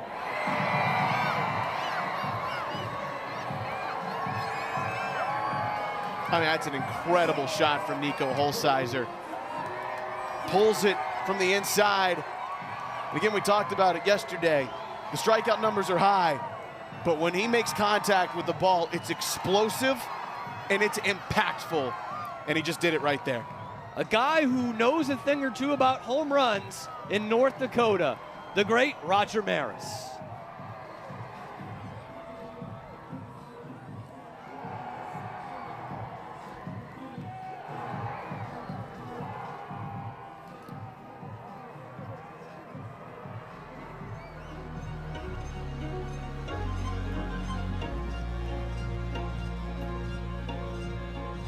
Roger Maris, legendary in the city of Fargo and in baseball lore. We talked about the connection to baseball in this state, and it goes right here to Fargo with Roger Maris. You know him well from the famous 61 in 61. The man held the single-season home run lead for quite some time. This is a man revered here in Fargo, North Dakota, and in baseball lore. His number retired by the Fargo Moorhead Redhawks, and it's a proud honor of ours to be playing in a city where he helped baseball grow so very, very much, in the same state where we talked about the Bismarck Club and the honor of Satchel Paige playing here. There's great baseball history here, and we're so proud to bring Banana Ball to it. And how about his idea? Bring baseball where the people are at, where they don't have to pay. Very fans first of Roger Maris. Oh, that wasn't very hitters first of David Griffin. Another strikeout for Griff. Yeah, that first inning feels like a year and a half ago right now, because David Griffin has been tremendous, especially overpowering. Lamar Sparks had his number. Kirkland bangs, no, it's a single. The fact that that was even a play is a testament to Kirkland Banks there. But just perfect placement from Lamar Sparks. He doesn't always need to put it out in the gaps. And I think part of that was giving him a chance is because it went off of David Griffin just a hair. But Lamar Sparks now 3 for 3 on the night with 2 doubles and a single. EJ swinging bunt down the line. Oh. Did Kirkland Banks blow that foul? Blowed it foul, willed it foul, I don't know, but it went foul. Man. The next birthday you've got, and you need someone to put out those 30-plus candles, Kirkland Banks is your man. And after a hard 90 from EJ, he's going to have to go back and try it again.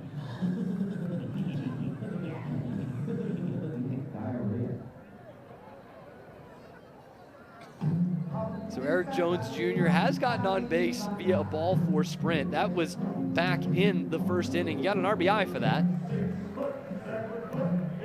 Since that first inning, as Zach talked about, it has been all David Griffin. 4 strikeouts since then. And has only allowed 1 run. Both points that have been awarded in this game since then have gone to the Clowns. Let's make it strikeout number 5 for David Griffin. Yeah, EJ didn't like that one. You rarely see him not protect the plate. Does it right there. David Griffin works backside awful well on the plate. Dalton Cornett trying to find him something here.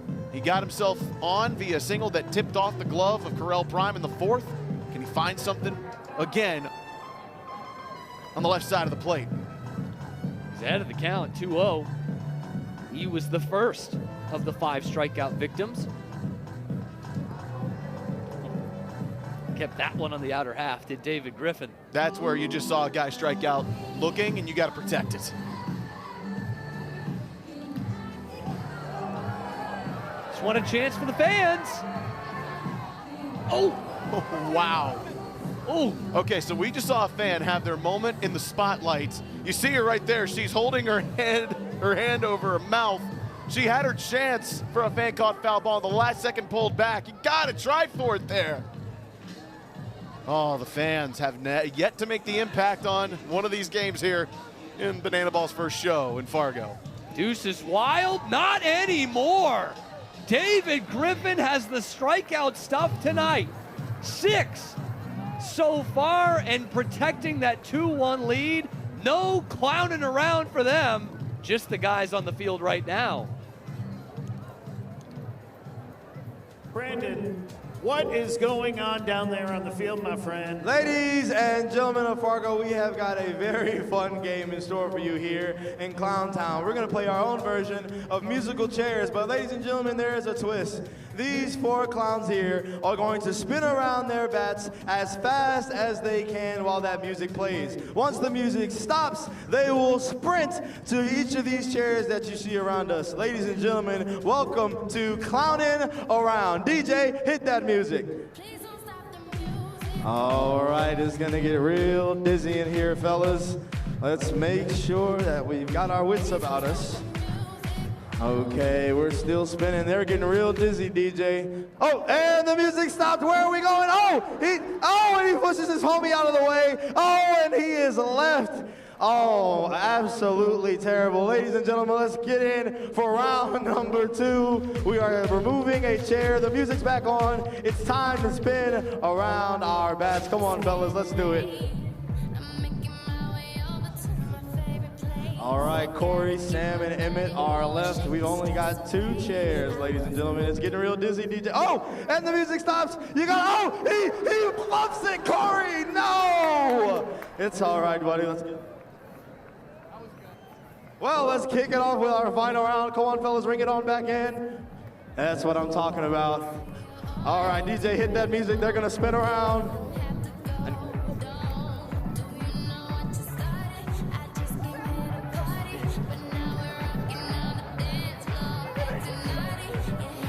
All right, DJ, they think that they're gonna have to, all right, it stopped. Oh, they don't know where the chairs are, and he's sprinting toward the chair. I think Emmett's gonna take it home. And ladies and gentlemen, Emmett is your winner of Clownin' Around.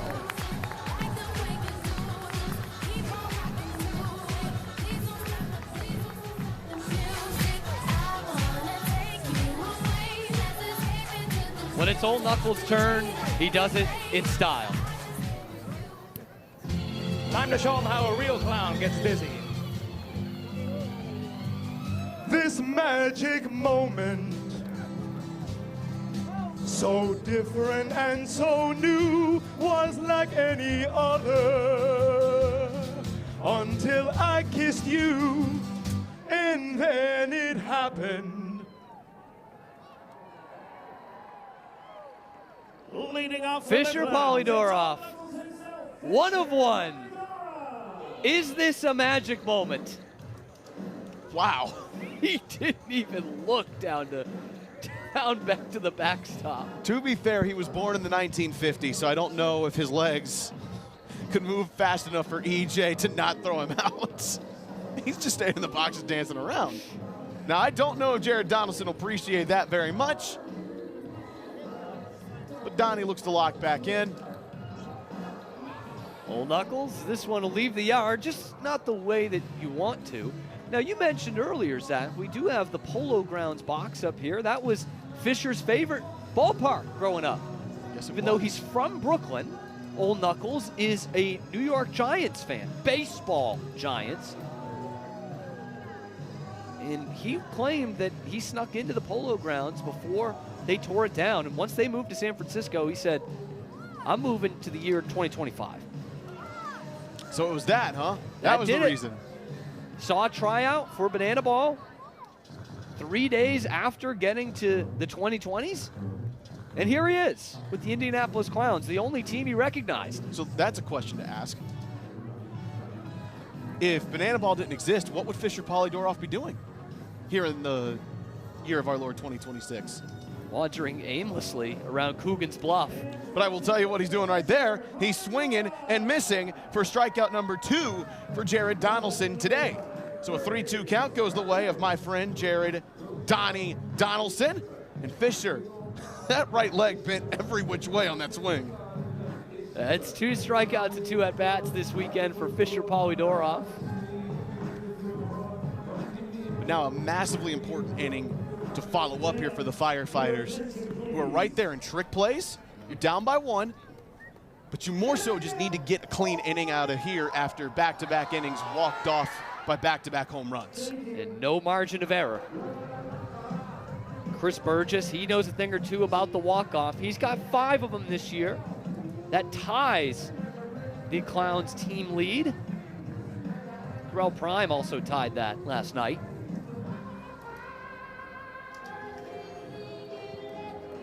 He's a guy who knows his way around a ball 4 sprint, only behind Jalen Vasquez in sprint percentage. He's 1 pitch away from another one and tying Nico Holsizer for the team lead. But he's swinging. Donnie really working the outside part of the plate here, trying to go away from hitters after Nico Holsizer just pulled one that looked like it was breaking towards him to the left field wall. Full count offering. Out to right. Oh, that one's going to get down. Burgess will end up at second base. But there has been a tricky outfield for the Firefighters tonight, and Darian McDowell looked like he had that one lined up, but it gets down. That's an awfully tough play for Darian to make because it just hung up there so much. That's a tough play to make. It's going to get officially scored as a double for Chris Burgess. So Burgess, a single and a double tonight. Flash the Kid will run for him at second base. Inning-winning run in scoring position. Brian Dancero, he got his first walk-off of the season last night. A guy who used to play independent ball, had to drive the van from up here in Fargo all the way to Texas in his first try. This one is going to be off the glove of Trimble, safe at first base. They hold Flash at third. Brian Dancero going to get on. And that is going to go down as an error on South Trimble, and a rare one at that. Southie is about as surefire as you can get on the base pads right there.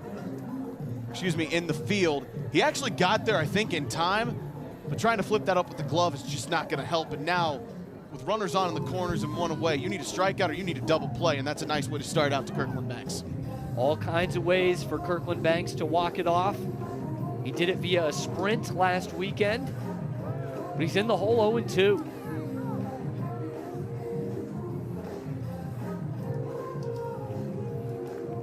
One of the things we're seeing here, too, there's been grounders for the Firefighters. There's been soft contact, but it's just not getting into places where they think they can get trick plays, and that is oh so important here. It's KB. The fans could really help the Fighters out. Oh. A chance over the railing, and that guy and his friends really can't believe it. Swing and a miss. Jared Donaldson pumped the fist. Huge out right there. Big time K on Donnie Day.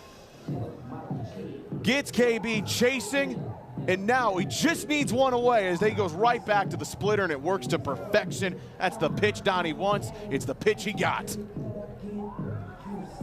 Bobby Leday, good take to start it off.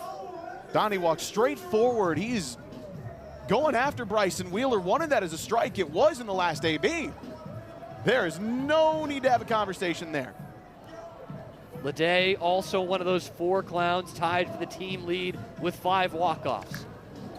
Leday out to left. That will be walk-off number 6 on the season for Bobby Leday. And the Clowns walk it off in 3 straight innings. I think it's very vital. You rock around, that's right. On top of tricky. Here we go. It's tricky to rock around, that's right. On time, it's tricky. It's tricky. It's tricky to rock around, that's right. On time, it's tricky.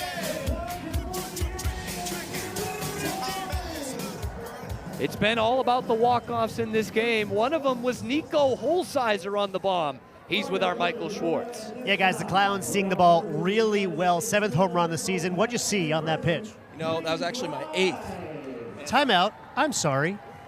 I stand corrected. That was your 8th. 8th. You know, me and Joe Gray tied with it now. Ooh, how do we feel about the in-team competition?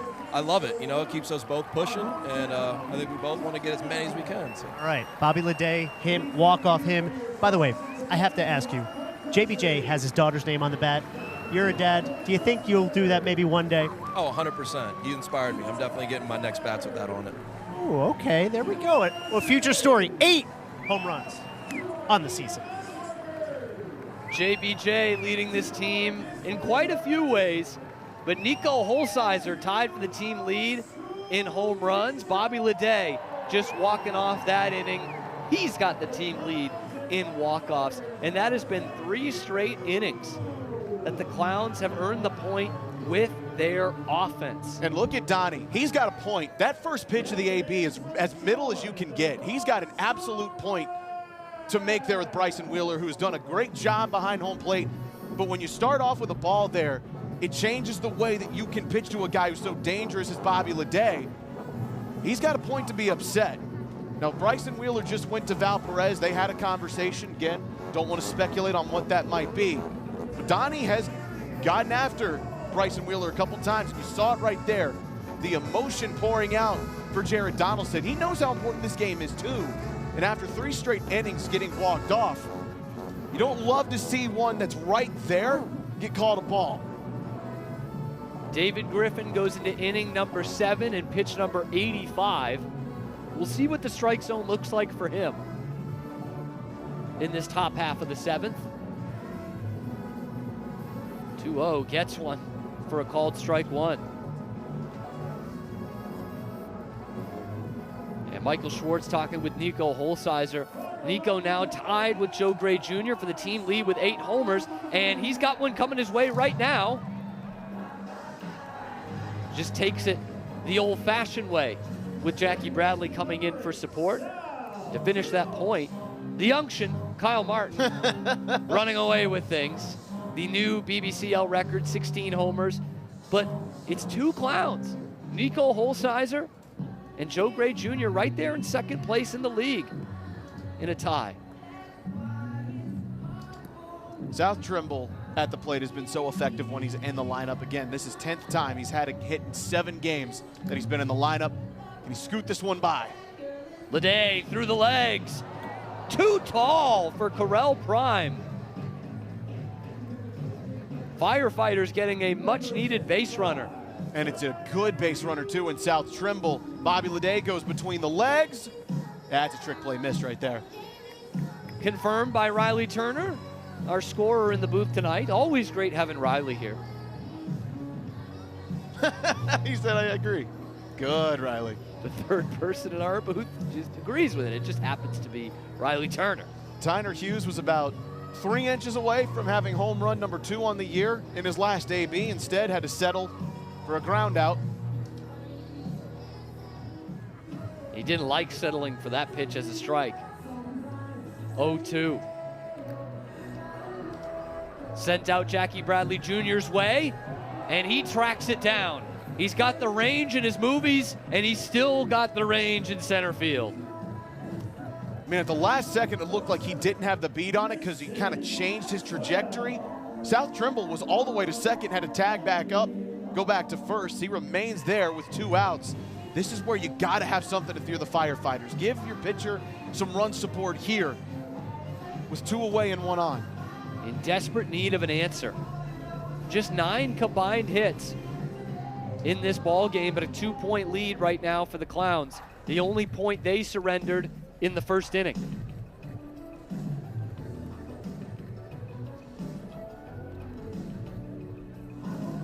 Yeah, you're going to check back on South a couple different times. He is a danger to steal, speedy threat on the base pads. Now with the 3-0 count, he might unleash the wheels a little bit more here. It's not a certainty like it would be on a 3-2 count. A ball 4 sprint, though, moves South to third pretty easily. And when you're looking for runs, that might just be a guy you trust on the base paths. Of course, head coach Val Perez is coaching third, so it'll be her best judgment to see how this sprint defense lines up, if there is one, because now David Griffin has worked from 3-0 to 3-2. He struck out the side in the last inning. He's got 6 on the night.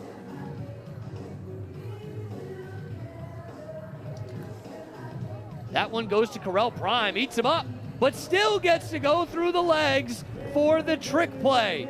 What a performance from David Griffin. 7 strong and holding on to a 3-run lead, a 3-1 lead, excuse me. Fisher, Brandon, what are you guys cooking? Yes! Ladies and gentlemen, here in Banana Ball, we have some of the most talented singers in the world. And right now, I wanted to put their skills to the test with a game of music roulette. We're going to give them a random song that they have to sing in a random style, and you, the crowd here in Fargo, is going to determine the winner of music roulette. Up first, we have the Indianapolis Clowns player, Fisher Polidora. Salutations, salutations. What shall we be singing? Let's see what you got, Fisher.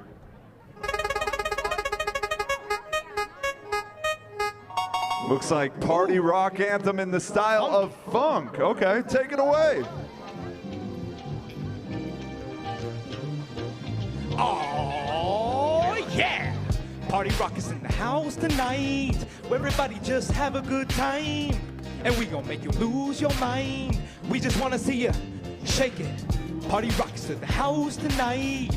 Everybody just have a good time. And we gonna make you lose your mind. We just wanna see you shake it. All right, Fisher, that was awesome. Up next, we have the host of the Indianapolis Clowns, Brandon. All right, let's see what you're gonna have to do. The Friends theme song in the style of musical theater. All right, take it away, Brandon.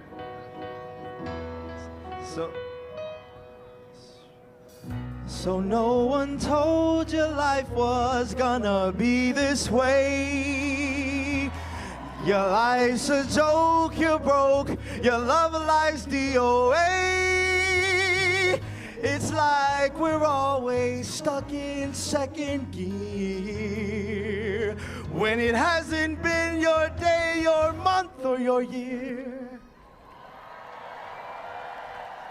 Fargo, it all comes down to you. Do you think the winner of Music Roulette was Fisher Polidora?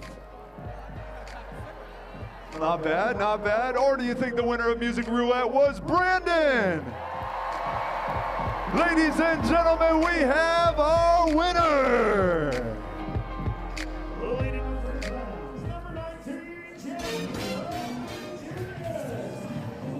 Firefighters need a 0 once again. They turn to Blake Morgan, former UNC Wilmington Seahawk. An 8th round pick in the inaugural, there we go. There it is. Banana Ball Championship League draft. Played his college ball, alongside these names you might know, Zachary Bridges, Noah Bridges. You might have heard of them. Hey, last weekend in Manchester, Game 3, Firefighters needed a 0 to get to the 9th inning with a chance. Blake Morgan came in a big-time situation, got them that 0. Can he do it again here against the Clowns offense that is firing on all cylinders as JBJ does not check the swing? JBJ, an extra base hit in 3 straight games. With his double earlier tonight. Can he make it 4? Nope, that'll hold up Armando Becerra with the full extension. 2 nights in a row, he has robbed JBJ. So last night we heard him say he knew JBJ was up, so he had to go for the trick play. Look what he just did there, diving out. And quickly, Val Perez has put in a new arm. It's Javon Ray that's now coming. As you see Amadou doing things with his body that I can't do. I don't think Cam Stewart could do. To be fair, you haven't seen me try. I don't think you'd want to try. What? What? This guy is... If you didn't see Amadou in the ballpark or with us on YouTube, you might think it's AI, but Correct. that is all real. So Javon Ray is now in. Blake Morgan goes 1 batter and steps aside for Javon Ray. Firefighters really trying to get their pitcher some work. Huge chance for a trick play. Mondo, tip drill, it falls!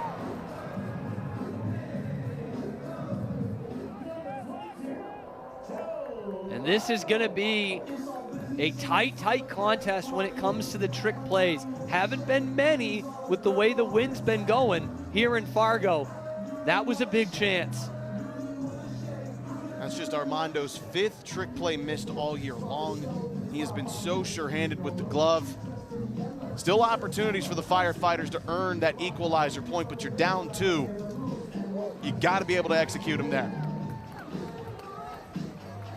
Joe Lytle has only had 1 hitless game in the last month and a half. He's 0 for 2 tonight, but with a stirring rendition of Payphone by Maroon 5.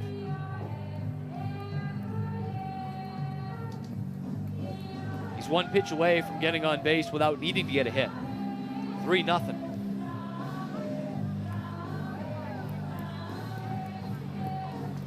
And oh, that is taken for strike 1. Dale Francis Jr. was running, and he is out. He thought it was a ball 4 sprint. Joe Lytle thought it was a ball 4 sprint. Eric Fox is going to challenge this, and they will go to the monitor to see if Dale Francis Jr. got in there. A critical call is coming. Peanut, did he ever get the tag in there? I can't tell from this angle if he hit the underside of the arm or not. I think he does. It's so tough to see. I don't know that you have enough evidence with this angle to overturn it. This is massive because if it stands, it's 2 outs. And the base is empty. Correct. If he goes through, it's 1 out, 3-1 count, and a runner's in scoring position for a potential ball 4 sprint. In what would be a walk-off ball 4 sprint. And this is an understandable challenge here from Eric Fox. Let's see. Is the tag laid there on the hip? I can't tell you for sure. Our second base umpire tonight, Brett Bullard, is right there. Got a heck of an angle. The foot doesn't hit the bag till right there. You see it start to move. I don't see enough evidence to overturn this. The call on the field stands. The runner is that out call at second. stands. So the confusion leads to a caught stealing and a big-time break for the Firefighters, but also some excellent execution. And that, you tip the cap right there to both Eric Jones Jr. and Caden Green because they were Johnny on the spot. Realizing he's going for it, and there's the ball 4 sprint. That would have won the Clowns a 4th point in this game tonight, but instead, it's just a 2-out ball 4 sprint with the bases cleared. You give a huge tip of the cap to EJ and Peanut. A huge swing in that game, in this game, on that review right there. So Joe Lytle on with the sprint. He is still the inning-winning run, but there's 2 outs.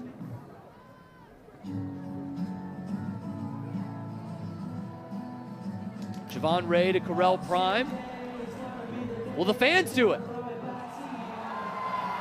Oh! Yes! Yes, they will! Oh my goodness, they caught him out. Hold on, Bryson Wheeler is coming back from home plate. Trey Hudson is the one who caught him out at first base. Bryson, if he's got the angle to show that it was bobbled, can overrule him, and they have overruled him. You see it right here. It's in the hat right there, and then it pops right on out. A fitted hat might have ended the inning. Now, if that had stood, the Clowns do not have a challenge. They just used it. And not only that, the fans don't have a challenge to help the Clowns. So the Firefighters would have gotten a massive break.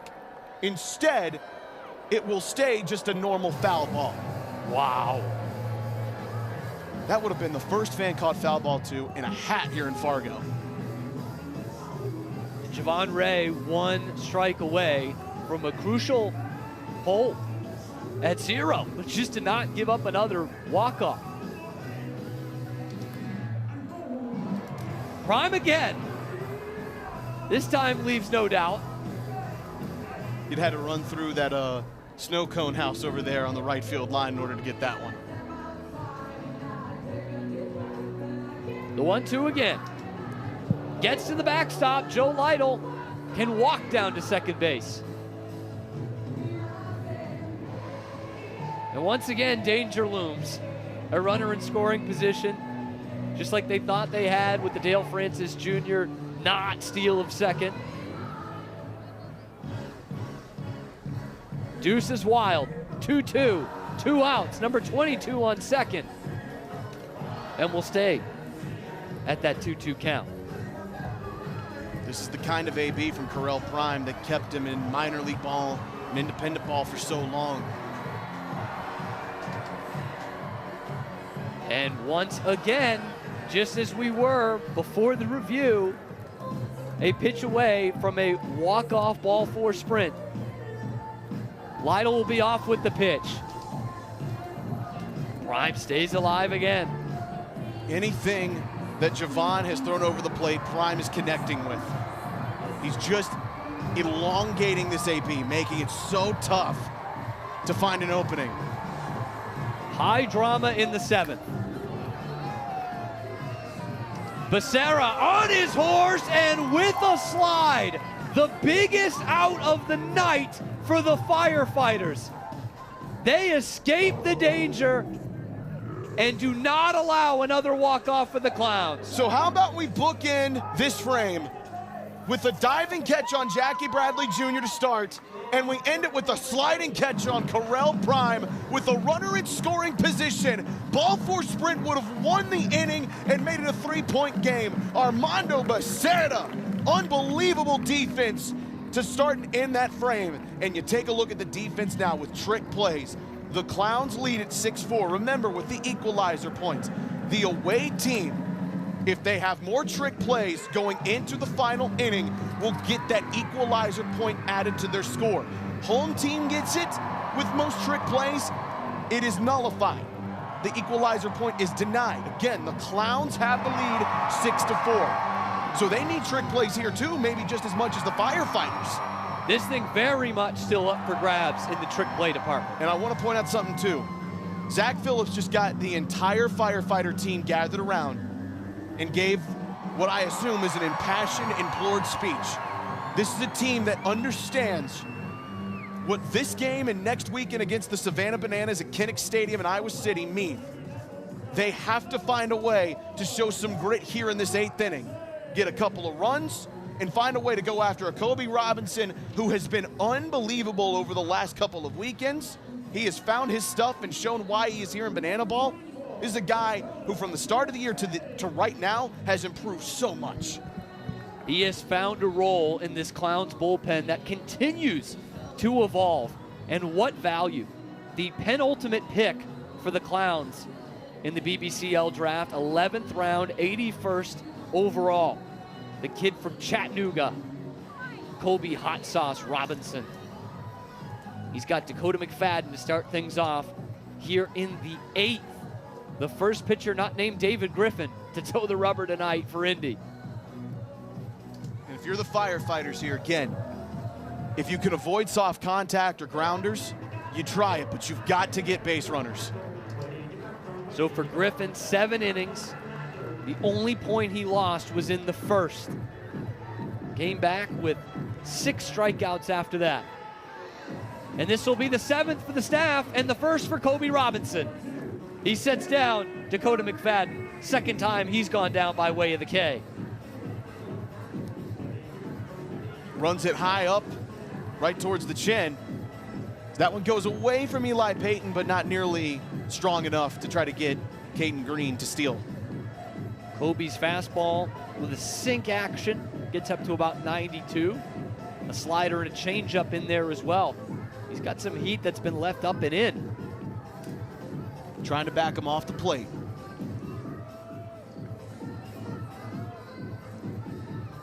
Easier said than done against Peanut Green. 4 pitches, ball 4 sprint. Green took a big turn earlier. He's looking at second. And he's in there. Aggressive base running from Peanut Green at a critical time. Fortune favors the brave. And Caden Green took a brave turnaround first, saw he had a shot, put his head down, put the bit in his mouth, and got to second base. Critical runner in scoring position. And so Armando Becerra, who had 2 spectacular catches in the bottom of the 7th, now gets his shot to add a run to the total in the top of the 8th.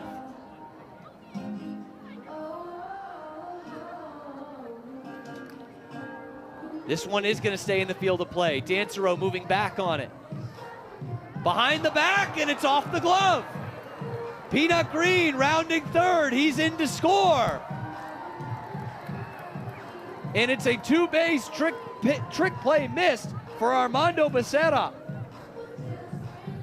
The Firefighters have a lot to celebrate here as we get some push-ups in. Oh, get you one, Marshall. Get you one! Get them both, Bo and Marshall! Yes, sir! And what a critical momentum swinger that is. Because now if you're the Clowns, you've surrendered a run on a trick play missed. Are you a little bit hesitant to keep going for trick plays when it's so critical here now? Brian Dancero is as surefire of a left fielder as you can get. That one goes off the old backside. And now Lamar Sparks with a runner on second, just one away. That's a critical runner right there. And maybe it's when you think about with a 2-point lead, but with such a tight race in the equalizer point, that could turn like that into a tie game if the Firefighters win this inning and continue their trick play rate. This one gets behind Payton, and Becerra goes down to third, and the throw gets away. 2 runs in the frame for the Firefighters. And the ball is going all over the place for the Clowns in this 8th inning. Eli Payton trying his darnest to get Armando Becerra to hold at third or out at third. But the throw a little too low for Kirkland Banks. And now Lamar Sparks, base is cleared. Can he find something as he sends that one over to Syme Hall across the street on the campus of North Dakota State? Firefighters had not scored since the 4th. Their only point came in the 1st. And the rain is beginning to pick up just a little bit here. Starting to see it on our screen in front of us, just a hair. Sparks under this one. Vasquez started out, now comes in, and it's actually going to be Correll Prime on the tip and into the bare hand. Rain coming down, no problem for the former Fargo Moorhead Red Hawk. So now you have guaranteed the Firefighters have to get at least one double trick play in the bottom half of the frame. You have guaranteed it. That is an important trick play there for Correll Prime, and maybe it's fate that gives the veteran the first chance at the trick play after the TPM as Eric Jones Jr., that ball literally is still not landed. Now it finally does in a greenhouse across the streets. There's been some loud contact down that left field line. Fair, foul, all over.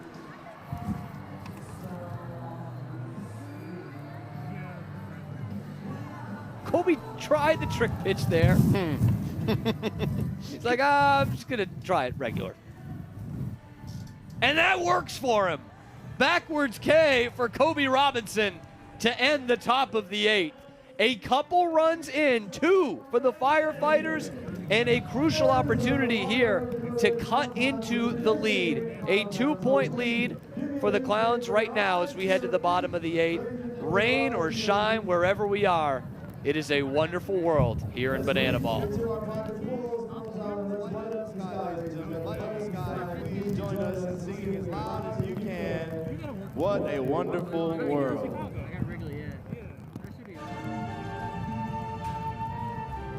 I see skies of blue and clouds of white. The bright, blessed day, the dark, sacred night. And I think to myself,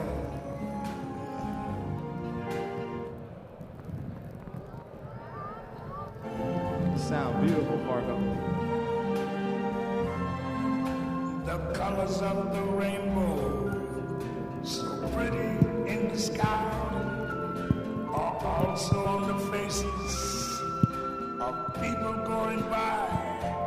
I see friends shaking hands, saying, how do you do? They're really saying, I love you. I hear babies cry. I watch them grow. They learn much more than I never knew. And I think to myself, all together, Fargo, as loud as you can.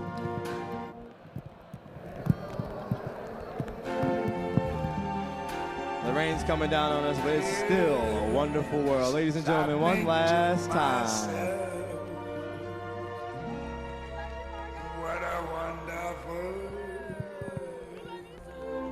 What a wonderful world it truly is, Fargo, North Dakota. We love you, and let's go Clowns! We head to the bottom of the 8th in Fargo, North Dakota, and this is crucial. The equalizer point is what the Firefighters are chasing in this bottom half of the inning, as well as holding on to another point as they lead this 2-0. And a reminder, if the away team has more trick plays going into the final inning, that is an automatic point added to their total before the final inning, where every run counts as a point. And remember, the Firefighters down 4-7 in the trick plays. They don't need 3, they need 4. If they tie the trick play battle up, the equalizer point is done. It's denied anyway. You have to have more. And one more element added is the elements. The big sky here in North Dakota has opened up, pouring down. And Javon Ray pours in a strikeout of Nico Holsizer. And if you looked, he went under the legs. That is a trick play strikeout for Javon Ray. The Firefighters are now within 2. Big time moment for Baby G. Hating down the left field line. That one's gonna fall foul. If only we had windshield wipers. Yeah, we can barely see. But yeah, what a crucial play. Trick pitch strikeout. And this is very much still in the balance. Oh, here's a huge chance. Through the legs, 1 trick play. Through the legs, 2 trick plays! We are even in the trick play column.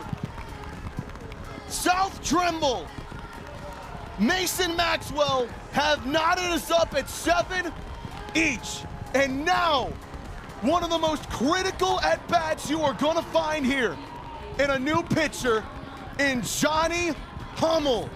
Bring him in for 1 AB in the 8th inning. Can he induce a trick play? Can he get a trick pitch strikeout? Can you feel the drama? 2 points are on the line right here. Wow. I wish I could see out of the glass in front of me. This game might just turn right on its head. Oh my goodness. Burgess to shallow center. Peanut tip drill and it falls. Burgess up to second as no one covers. It's gonna be a trick play missed. And now Burgess takes off for third. All kinds of confusion on the field, and Chris Burgess takes a shallow fly ball to center field and ends up on third base. Yeah, Peanut and Trimble run right into each other. Yeah, that is a massive miscommunication. You've got to let the other guy know who's getting the pop.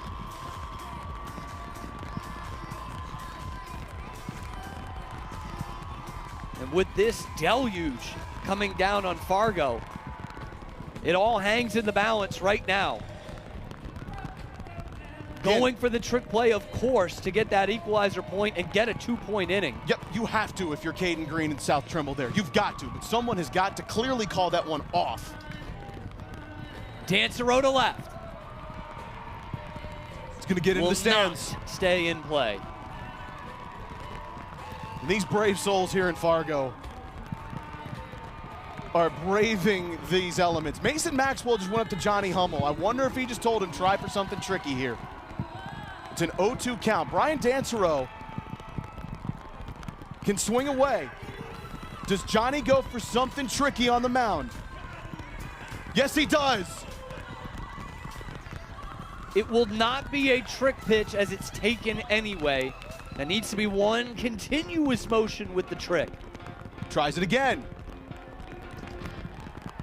High. Oh my goodness. Does Johnny try for it a third straight time? Yes, he does. That one would have counted, but it's outside to run the count full. The last two would have counted, and man, that 1-2. Boy, it looks good. Ball 4 sprint. That inning lead is going to be cut in half. You can do a lot when you've got a 2-run lead in the inning, but now that's down to just 1 as Chris Burgess comes in to score after reaching on a missed trick play. And this is where, and again, we'll go back and we can look at the replay and see if you think that was a strike on 1-2. I thought it was from my view, but again, the rain makes it tough. But you've got to find, again, you're not out of the water yet. If you can get yourself a trick play here, you have tied the game up. Yes, you've given up a run. Don't give up the fight for it.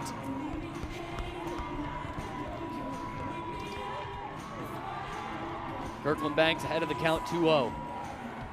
The rain's starting to dimmer off just a hair. Johnny Hummel gets a towel ran out there by Bradford Webb. That might be just a C, not even a crib. Without the hat on, just giving himself a little windshield wiper action. At this point, you just got to find the strike zone. The trick plays do not matter in this juncture. Runner goes. That's in there for a strike, and Dancero is down to second with a stolen base. And that's massive here because a ball 4 sprint is going to tie the inning up and negate the good work the offense did in the top half of the frame. Banks swinging though, and that's going to run the count full. Dancero will be off with the pitch. So much that rides potentially on this next pitch. And Johnny Hummel's not going for a trick pitch here. You go for the out first. Trust your defense. Banks, shallow left center, that's gonna drop. Dancero gets the wave and he scores easily. From a trick play missed, that could have been a 2-point swing. Instead, it cancels out in this inning at 2-2. And it shows you the importance of communication in the field. It was so tight between South Trimble and Caden Green, both of them trying to go for the play. Keep in mind, the trick play equalizer point is still on the table. If the Firefighters can keep their heads about them here, you can still make this a 1-point game going into the final frame, but you've got to find it here. Bobby Leday could walk off for the second time today. By the way, neither of those runs are going earned against Johnny Hummel. Neither of those. This one might, neither of those. Even this one will not go earned against Johnny Hummel. This is a clean inning for him with the ERA. And now with a 1-2 count, do you try it again? Again, 1-point game's a heck of a lot easier to stomach than a 2-point game in the 9th inning. Yes, he does. Methodical, and Leday gets a piece of it. And KB was off to second. That's the risk you take with going for the trick pitch, but it fouled off, so the runner goes back to first.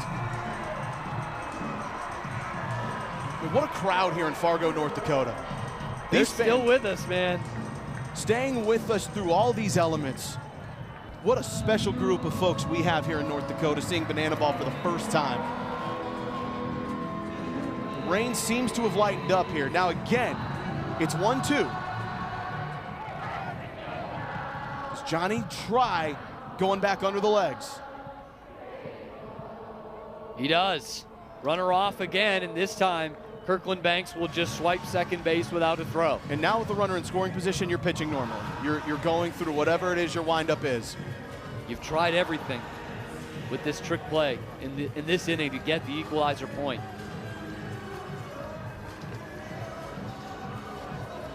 And now one ball away from another walk-off for the Clowns.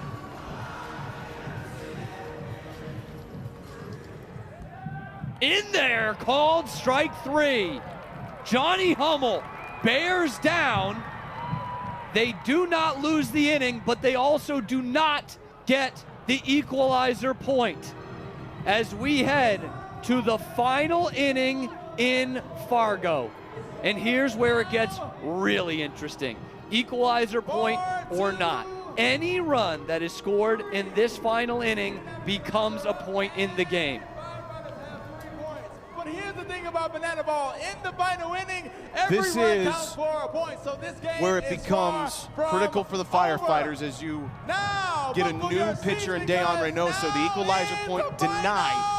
It's a 7-7 trick play battle. And again, that trick play missed is now a 2-point swing. This would have been a tie game if that one is knocked in clean. Instead, it's not. And now Deon Reynoso has a chance to close this thing out, to get the save, but the Firefighters will send Dalton Cornett, Darian McDowell, and South Trimble to the dish. We have not seen the golden batter used all weekend. Do the Firefighters pull it out here? There is a line forming. There is a tunnel starting. Has Val Perez elected to go for the golden AB right off the rip? This would be in the place of Dalton Cornett. And I don't see DC3 with a bat and helmet on. They have decided to use the golden AB right here, right now. Cornett 1 for 3 with an infield single, a couple of strikeouts. Who's going to be golden?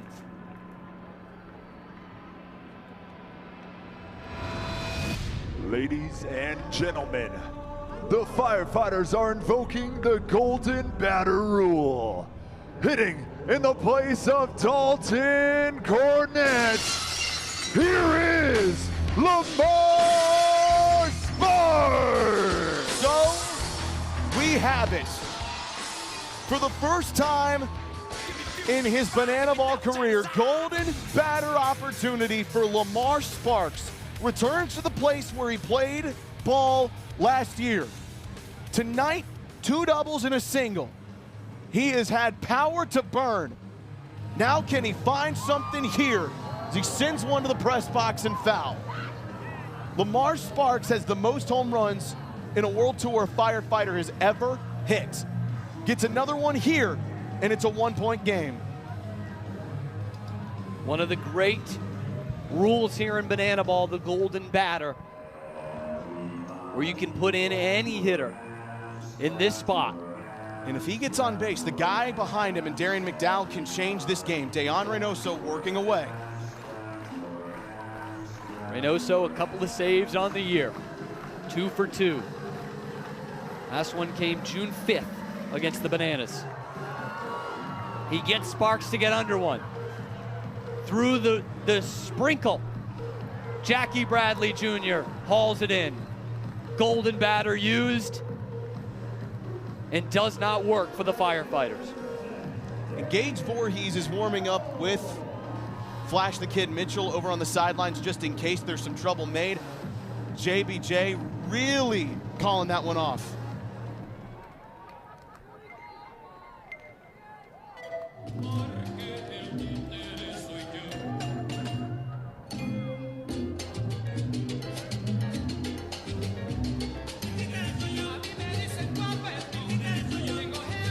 Little samba from Dayon Reynoso.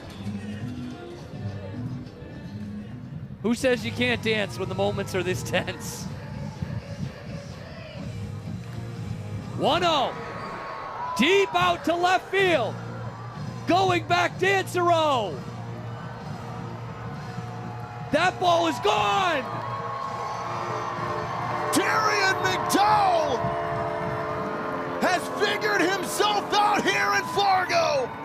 Solo shots, and it's a 1-point game as Premium unleashes. Puts the Halo helmet on. Here's Michael. How do you feel in that moment to get your team to that lead, that within one? That was a great swing. I loved it. I mean, Wade helped me out a little bit, but I still love it. His team, he's got the halo on him. Back up to you guys. South going to first. It'll be a steal at first base. Smoke is on with one away. This game's getting nuts here in the final inning. Getting? What a time for the Firefighters to have their first dinger of the weekend. 3-2 ball game. And Tyner Hughes, we have seen him pull one nearly for a homer tonight. Can he do it with a little more accuracy? Boy, he wanted it there. Clark Gilmore starting to throw on the sidelines as well for the Clowns. 1-1 misses upstairs. And you wonder, too, if you're starting to get some arms ready in the case of showdowns as well. That is still very much on the table for both of these teams. Check on the runner, South Trimble at first, but back in. Does South dare lean too much off the bag here on a 3-1 count? If it's a ball 4 sprint, he's going to third. Upstairs, ball 4 sprint. Trimble gonna get to third. The tying run is 90 feet away. And so we have it here. What a massive moment for Mason Maxwell. The 11th round pick for the Firefighters, their last pick of the Banana Ball player draft. He came into this weekend, .452 average with runners in scoring position. He just needs one to get here. A sacrifice fly will tie us up. Anything into the field of play that lands, and Tyner is going to try his hand to go to third. South Trimble is at third base, Tiny at first. The steal there, Mason did not check the swing. Tyner's at second. Too risky a throw potentially for Eli Payton. In case South Trimble comes home. The infield is in with 1 out. The 0-2. On the ground and through!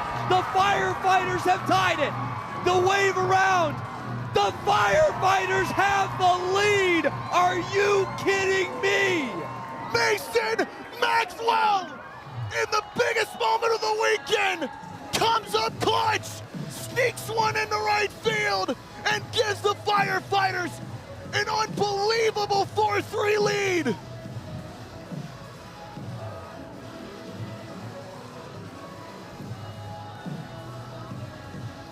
What a turn of events from missing the trick play and potentially tying the game to taking the lead, steal, save, and there is no challenge for the Clowns. Insanity in Fargo.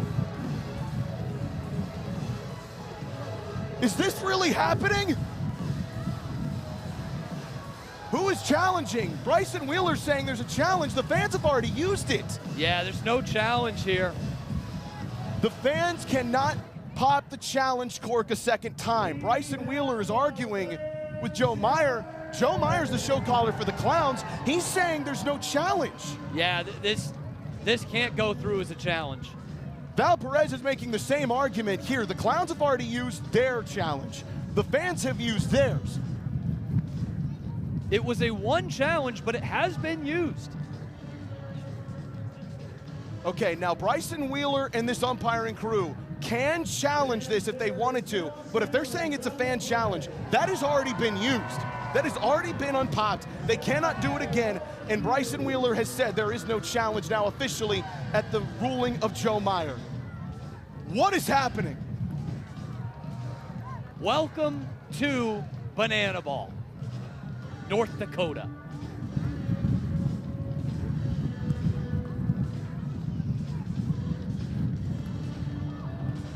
McFadden reaches out and slices this one foul. Still only one out in the inning. And it is the first blown save of the season for the Indianapolis Clowns. And if you're the Firefighters, you need insurance, because the guy leading off is a guy who homered yesterday in Jackie Bradley Jr., a guy who's hit everything he's seen this weekend in Fargo. They are one pitch away from that insurance. Count full.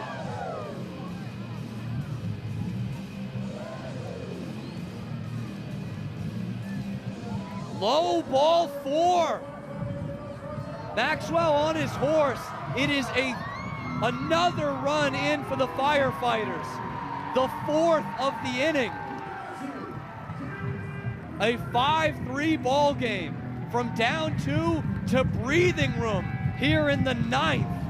Prior to that AB, Dakota McFadden was 240 with runners in scoring position this year. That is his first ball 4 sprint with runners in scoring position, and there is still just one away with Caden Green, one of the most consistent at-bats in this sport, at the dish.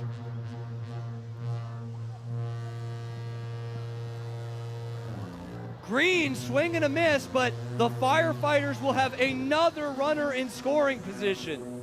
And it's a designated runner in Zach Phillips. Remember, we mentioned this already. It's a pitcher running for the Firefighters with Philly. They do not have another position player available to designate run for them because of the Bridges brothers' absence this weekend. So it's Philly and Javon Ray that have taken the DR spot this weekend.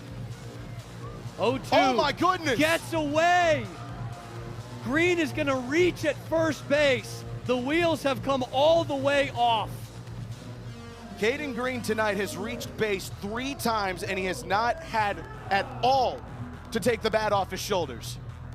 And at this point, too, if you're Foxy, do you think about making a pitching change? Because a 3-run inning is an awfully tough one to come back from. When the Firefighters have put up 3 runs or more, they have won every inning they've scored in. They've had 2 pitchers get loose. And if you're Johnny Hummel on the Firefighter side, you got to make sure you're staying warm, too, because this is a long inning. We're working on our 8th minute.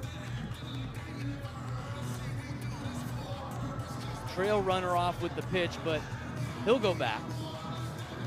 That was, of course, Caden Peanut Green. Man, 4 runs in the frame, and only 2 hits. The home run by Darian McDowell, the Mason Maxwell base hit, make it 3 hits. And 5 runs in for the Firefighters. Armando Becerra comes through, and this is an avalanche in the summertime in North Dakota. And the guy who was the golden AB to start this inning out, Lamar Sparks, is coming in, and Clark Gilmore is the new pitcher on the mound for the Clowns. Eric Fox says we need to limit the damage here. Only 1 out in the inning and 5 runs across, and here in the final inning, that's 5 points across. A game the Clowns had control of for so much. Clark Gilmore now comes in to try and put some gauze on this one. Clark Gilmore, you know him as a trick pitcher for these Clowns. If he breaks one out, I'd be floored. He's communicating to his defense now. Again, both these teams have been inches away from saving something. That was just a mere couple centimeters away from the glove of Jalen Vasquez.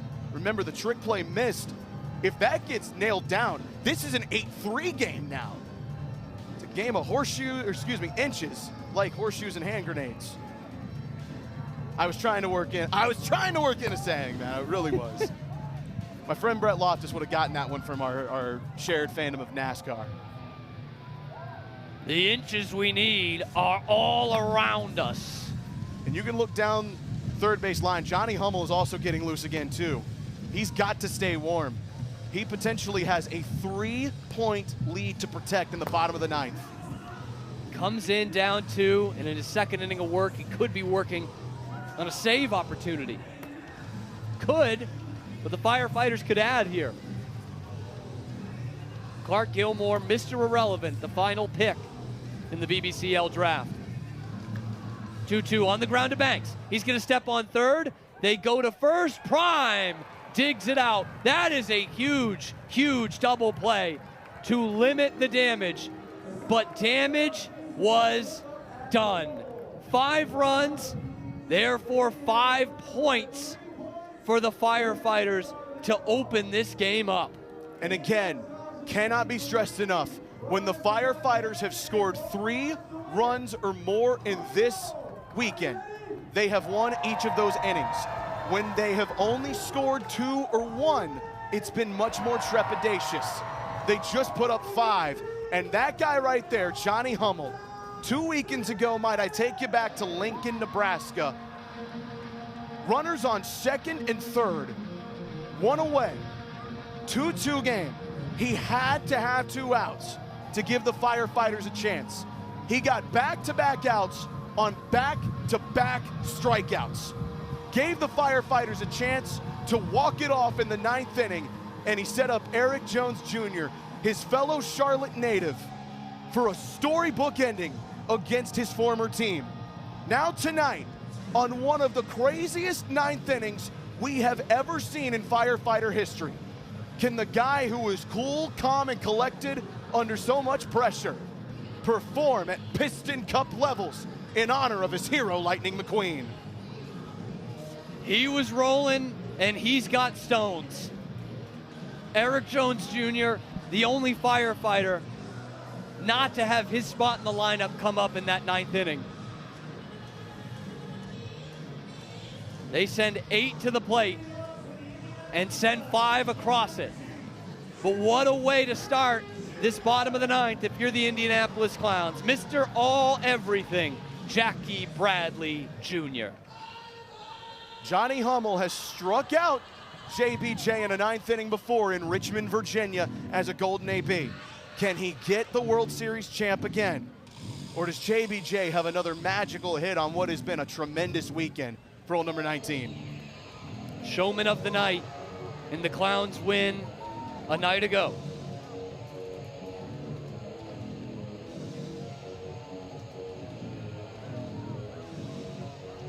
These conditions much more suitable for a pitcher than what Hummel came into in the 8th inning, where it was raining almost sideways. How about that? The long inning, the difference in the elements, a muddy pitcher's mound. Jackie Bradley with the exact start the Clowns were looking for. His 2nd hit of the ball game. And again, with a 3-point lead, you can afford to give up base runners a little bit. What you cannot do is allow them to grow. Johnny Hummel has been so good at getting out of jams. We just told you about it in Lincoln. But JBJ in the clutch, that's the kind of guy you want at the dish. Dale Francis Jr. has reached 3 times tonight, but one of them he got to trot around the bases. A walk-off homer. Off the glove at third base of Tyner Hughes. The first 2 runners are on here in the bottom of the 9th. And that's critical communication from Peanut there, telling Tyner, go back to third, because if you come with me, JBJ's going to third untouched, and you might have a runner go to second. And what about this situation? Joe Lytle, the Firefighter for the last 2 years, not kept by the team, now steps in with a chance to really impact this game. The first 2 runners have reached. The Clowns need 3 to send it to showdowns. 4 will get the sweep.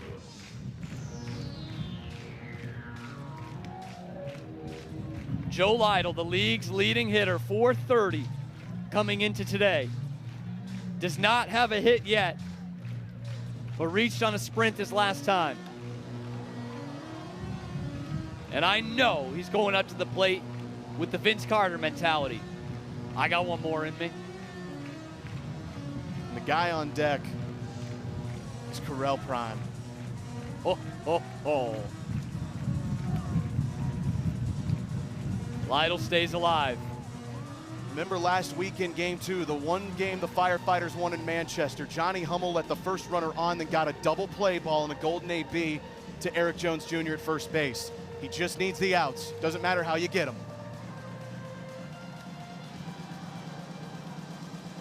Lytle really making Hummel work. This is why Joe Lytle has such an impressive batting average. He's just able to connect with anything that's over the plate. Got some coaching from his dad over the week, the Hall of Famer in the JUCO ranks.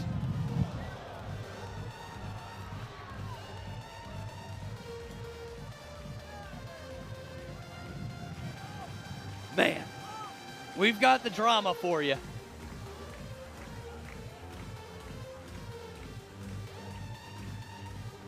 Upstairs. Remember, Joe Lytle caught Johnny Hummel a lot last year. He knows what this pitcher likes to throw, but Johnny also knows what Joe likes to see. Lytle again staying alive. There was a bit of this crowd that left with the downpour when the Clowns had a 2-run lead in the 8th. They're all trying to find a way to get back in. This is the 8th pitch of the AB. This is the 9th pitch of the AB. Thank you, Riley Turner. Lytle into left field, base hit. Like Nirvana, everyone moves station to station. The bases are loaded, and the winning run is coming to the plate. And guess who it is? You cannot write scripts like this. The former Fargo Moorhead Red Hawk. This weekend has been Correll Prime's homecoming. Does he have a storybook moment left in him?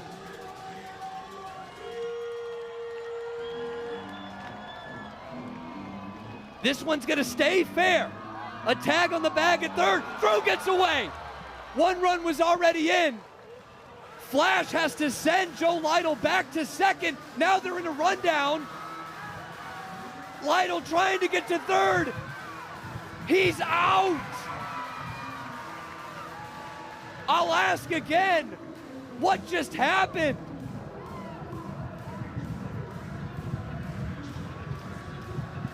Lytle was going to third. Flash was telling him to stay there, or to slide, excuse me. And he thought he meant go back. So remember, Tiny stepped on third to get the force out. The throw over to first, not there. Joe Lytle comes running to third trying to advance, but he stayed on there. There was confusion. And all kinds of it. The tying run now at the plate, but there's 2 outs. Nico Holsizer does have a homer in this game.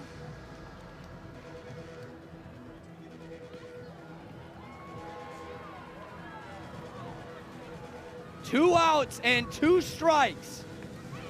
Improbable comeback hangs in the balance. Up the middle, base hit.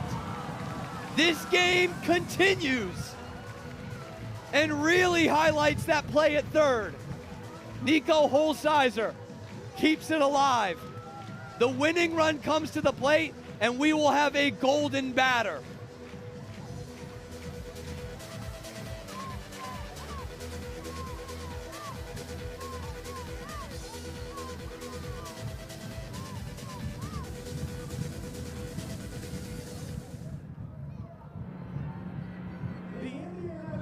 Clowns are invoking the golden batter rule. Coming to the plate right now is Dale Francis Jr.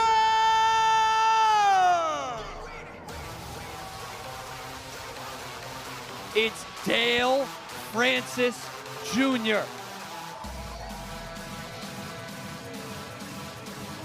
with his first golden batter opportunity of the year. He has a homer tonight. Another one would mean a victory. And these are former teammates at Erskine College in 2023. You don't think they know what they're looking for, what they want? Insanity. Did he check the swing? Yes, he did. Brett Bullard at first base, emphatic about it. Prime leads off second, Holsizer leads off first. Down low, Chris Burgess sits on deck if the game were to come to him.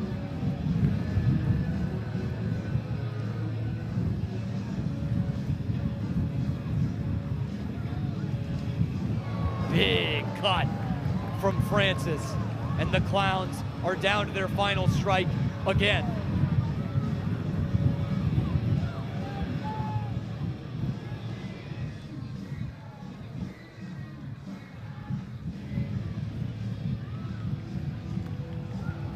That pitch just upstairs. The count runs full. Oh, man. Shakespeare's got nothing on this. 3-2 inside, ball four sprint.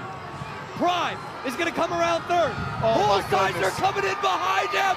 This game is tied.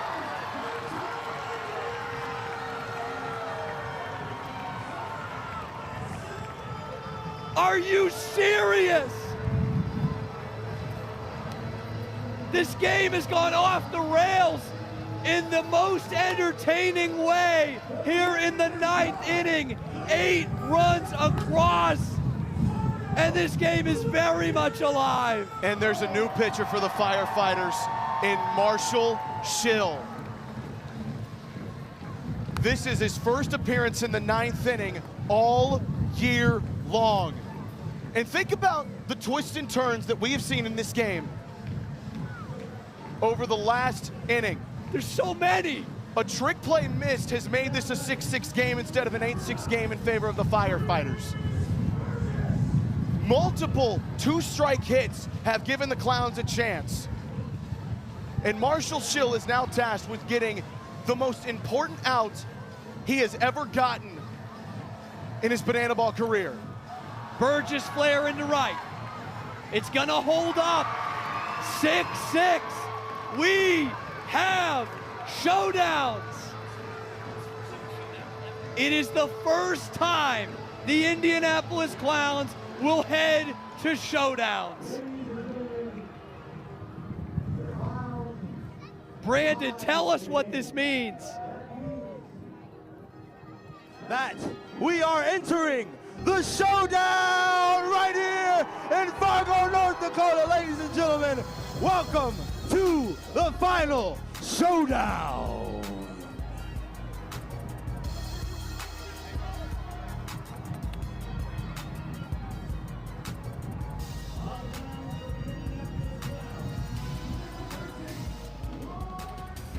Showdowns in Fargo. Clark Gilmore will return to the mound. Malachi Flash the Kid Mitchell, the fastest man in banana ball, will be the fielder. And who are the Firefighters sending to the plate? So far, nobody has come out with a helmet or a bat. Who are they sending against Clark Gilmore? Lamar Sparks has his helmet on. If there's anybody that could be the one to do it, it's him. And remember, he just saw Clark Gilmore in the last half inning. So if it's Lamar Sparks, what a storybook this could be for him. But what a game we have seen. If you've wondered why Banana Ball is the craziest, wackiest, wildest, and best show in all of sports and entertainment in this world, go back and watch this last inning. 5 runs for the Firefighters in the top half of the 9th, only to get responded to by the 3 the Clowns needed. And the second that they scored that 3rd run, they pop out to Darian McDowell. Just so much has happened that explains to you the chaos of Banana Ball. And now you see the best rule in this sport, in my opinion, showdowns. And here's how it works. First round, it's the pitcher with the fielder against a hitter. Second round, should we get to it, it's just pitcher versus hitter. Should we get to the 3rd round, we're going to put runners on all the bases and give you the fielder back. If you hit a homer over the fence, this game is over instantly. If the Firefighters score, you have got to respond, if you're the Clowns, in the bottom part of the round. Lamar Sparks, a guy very capable of ending this right here. And if you give him 4 straight balls, or you give him 4 balls, that runner is going to second. We're 1 pitch away from that. But remember, it doesn't have to be Lamar that goes to second. It could be literally any runner, and Lamar can stay in the batter's box. He can force Clark Gilmore to pitch to him, like he just did there.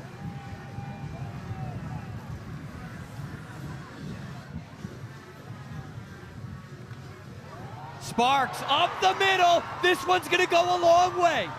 Flash, the fastest guy on the field, will get to it. Oh, we got to go, Lamar. Sparks heading for 3rd. Got to get on your horse, Lamar. And they have got him at home plate or somewhere near it. That's why Flash is your fielder. He does not play in the field, doesn't take the at-bats, but you can't teach the speed.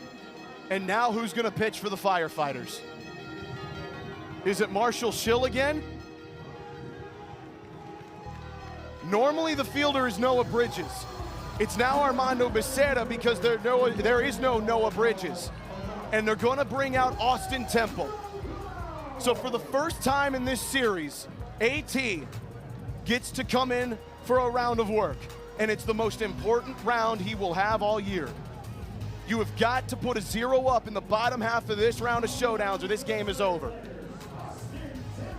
Where else would you rather be? It's going to be Joe Lytle who comes to the plate. And let me tell you this. In showdowns last year, Joe Lytle was the leadoff batter for the Firefighters. 1 year later, how appropriate could it be that he's the leadoff against the Firefighters in the Clowns' first ever showdown opportunity? Just bonkers stuff, man. Lytle, who got caught in a mini rundown in the bottom of the 9th with all kinds of confusion on the field, could have been the winning run. He gets that opportunity again. The problem for Austin Temple this year has been ball 4 sprints, but he has been excellent with strikeout stuff. But he's going up against one of the hardest batters to strike out. This is Banana Ball, baby.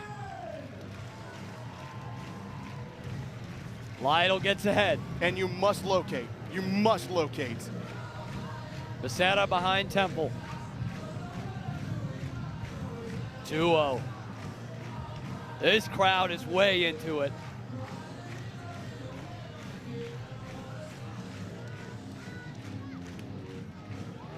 Groove one in there at 2-1.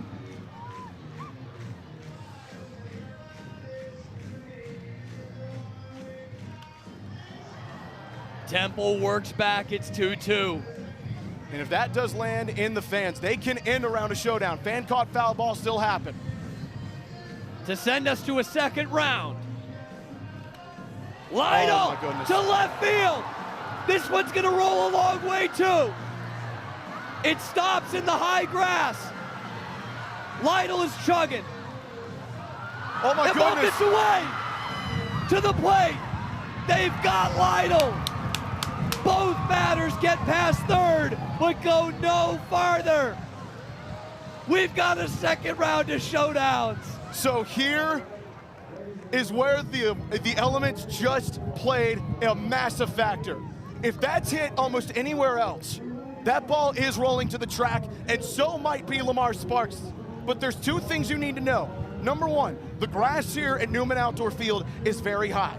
It does not lead to a ton of long rolling grounders. The second point is the rain is really going to slow some of these balls down until it dries, and you just saw it there. Joe Lytle's a fast catcher, but Armando Becerra got to that before he had even rounded second. That is a critical point here in this showdowns, and now in round two, it is just pitcher versus batter. It is your best arm versus your best bat, and it's Clark Gilmore out there for the Clowns and Darian McDowell for the Firefighters. It is rookie versus rookie. Cam Stewart, welcome to it. As good as it gets on the World Tour. It goes without saying, strikeouts are what you're looking for if you're Clark Gilmore. This is out to right. It's gonna stay fair over the fence. Darian! It went over the fence! Wait a second here. Whoa! They're gonna say that one hopped over the wall? Corey Pye is begging for a challenge. Val Perez begging for a challenge. Now they're sending Darian home. What has happened?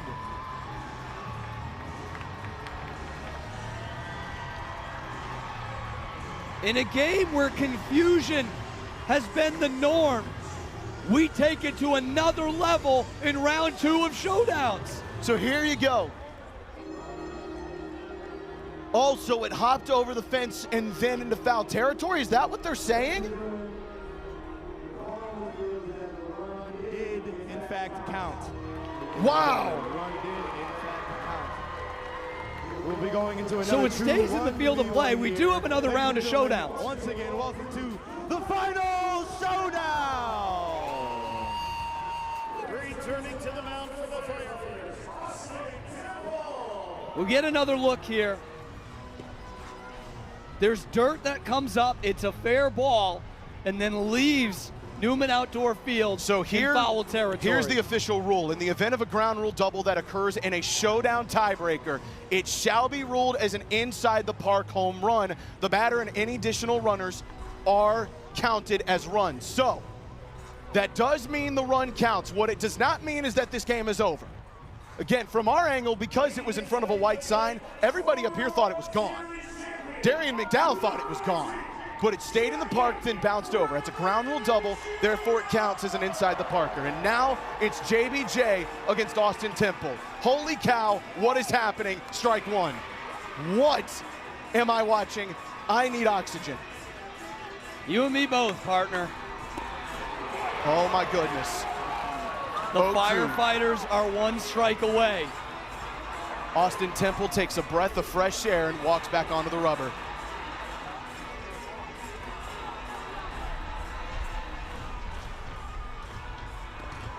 O2 misses upstairs. And you're just trying to get him to chase. JBJ. What an opportunity. Swing him! Austin Temple shuts the door, and the Firefighters win in showdowns in one of the craziest banana ball games you'll ever see. Austin Temple, welcome to your spotlight moment, young man. Comes in for his first pitches of the weekend and gets the strikeout of JBJ to give the Firefighters an instant classic win in Fargo, North Dakota. What a moment! What a night! Somebody give me oxygen and the fire!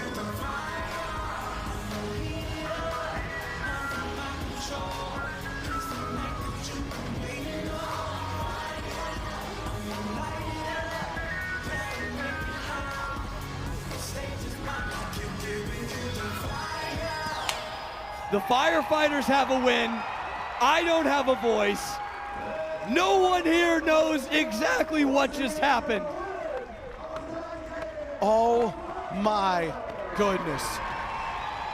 When the Firefighters had to have it the most, they put 5 runs up in the top of the 9th. Then they absolutely had to have it in showdowns. And Darian McDowell comes up clutch. And Austin Temple, who doesn't pitch until showdowns on night 2, comes in and strikes out one of the best hitters in this sport.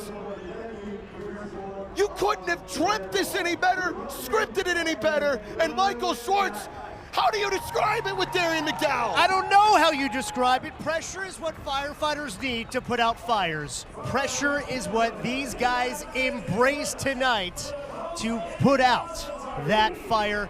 What did Zach Phillips say to you guys, and what was everyone else saying? We saw Zach Phillips say a speech to the rest of the team. What was everyone saying in those final innings? Basically, we know we got to play for each other. We know that. Everybody was picking each other up tonight, and that's what we needed. I mean, what does it say about this team? You guys just avoided going into 6th place, last place in the Banana Ball Championship League. We never quit. We got some dogs on the team. We never quit on the team. Speaking of barking, Austin Temple's over there. He's shaking hands. He's being a great sport. Javon, I don't know if you want to chime into this, but what about that performance to strike out the former World Series champion? I mean, Temple's a dog. Temple's a dog. He has some of the best stuff in the league. And as a team, we just had his back. It's a team win today. It was a team win. Good job, bro. Team win. Can I wear the Halo helmet? Yeah. Firefighters, we'll see you guys soon. Tiny, anything to say for your final time in North Dakota this year? I love my mama. Hey, mama, we love you. Halo, back up to you.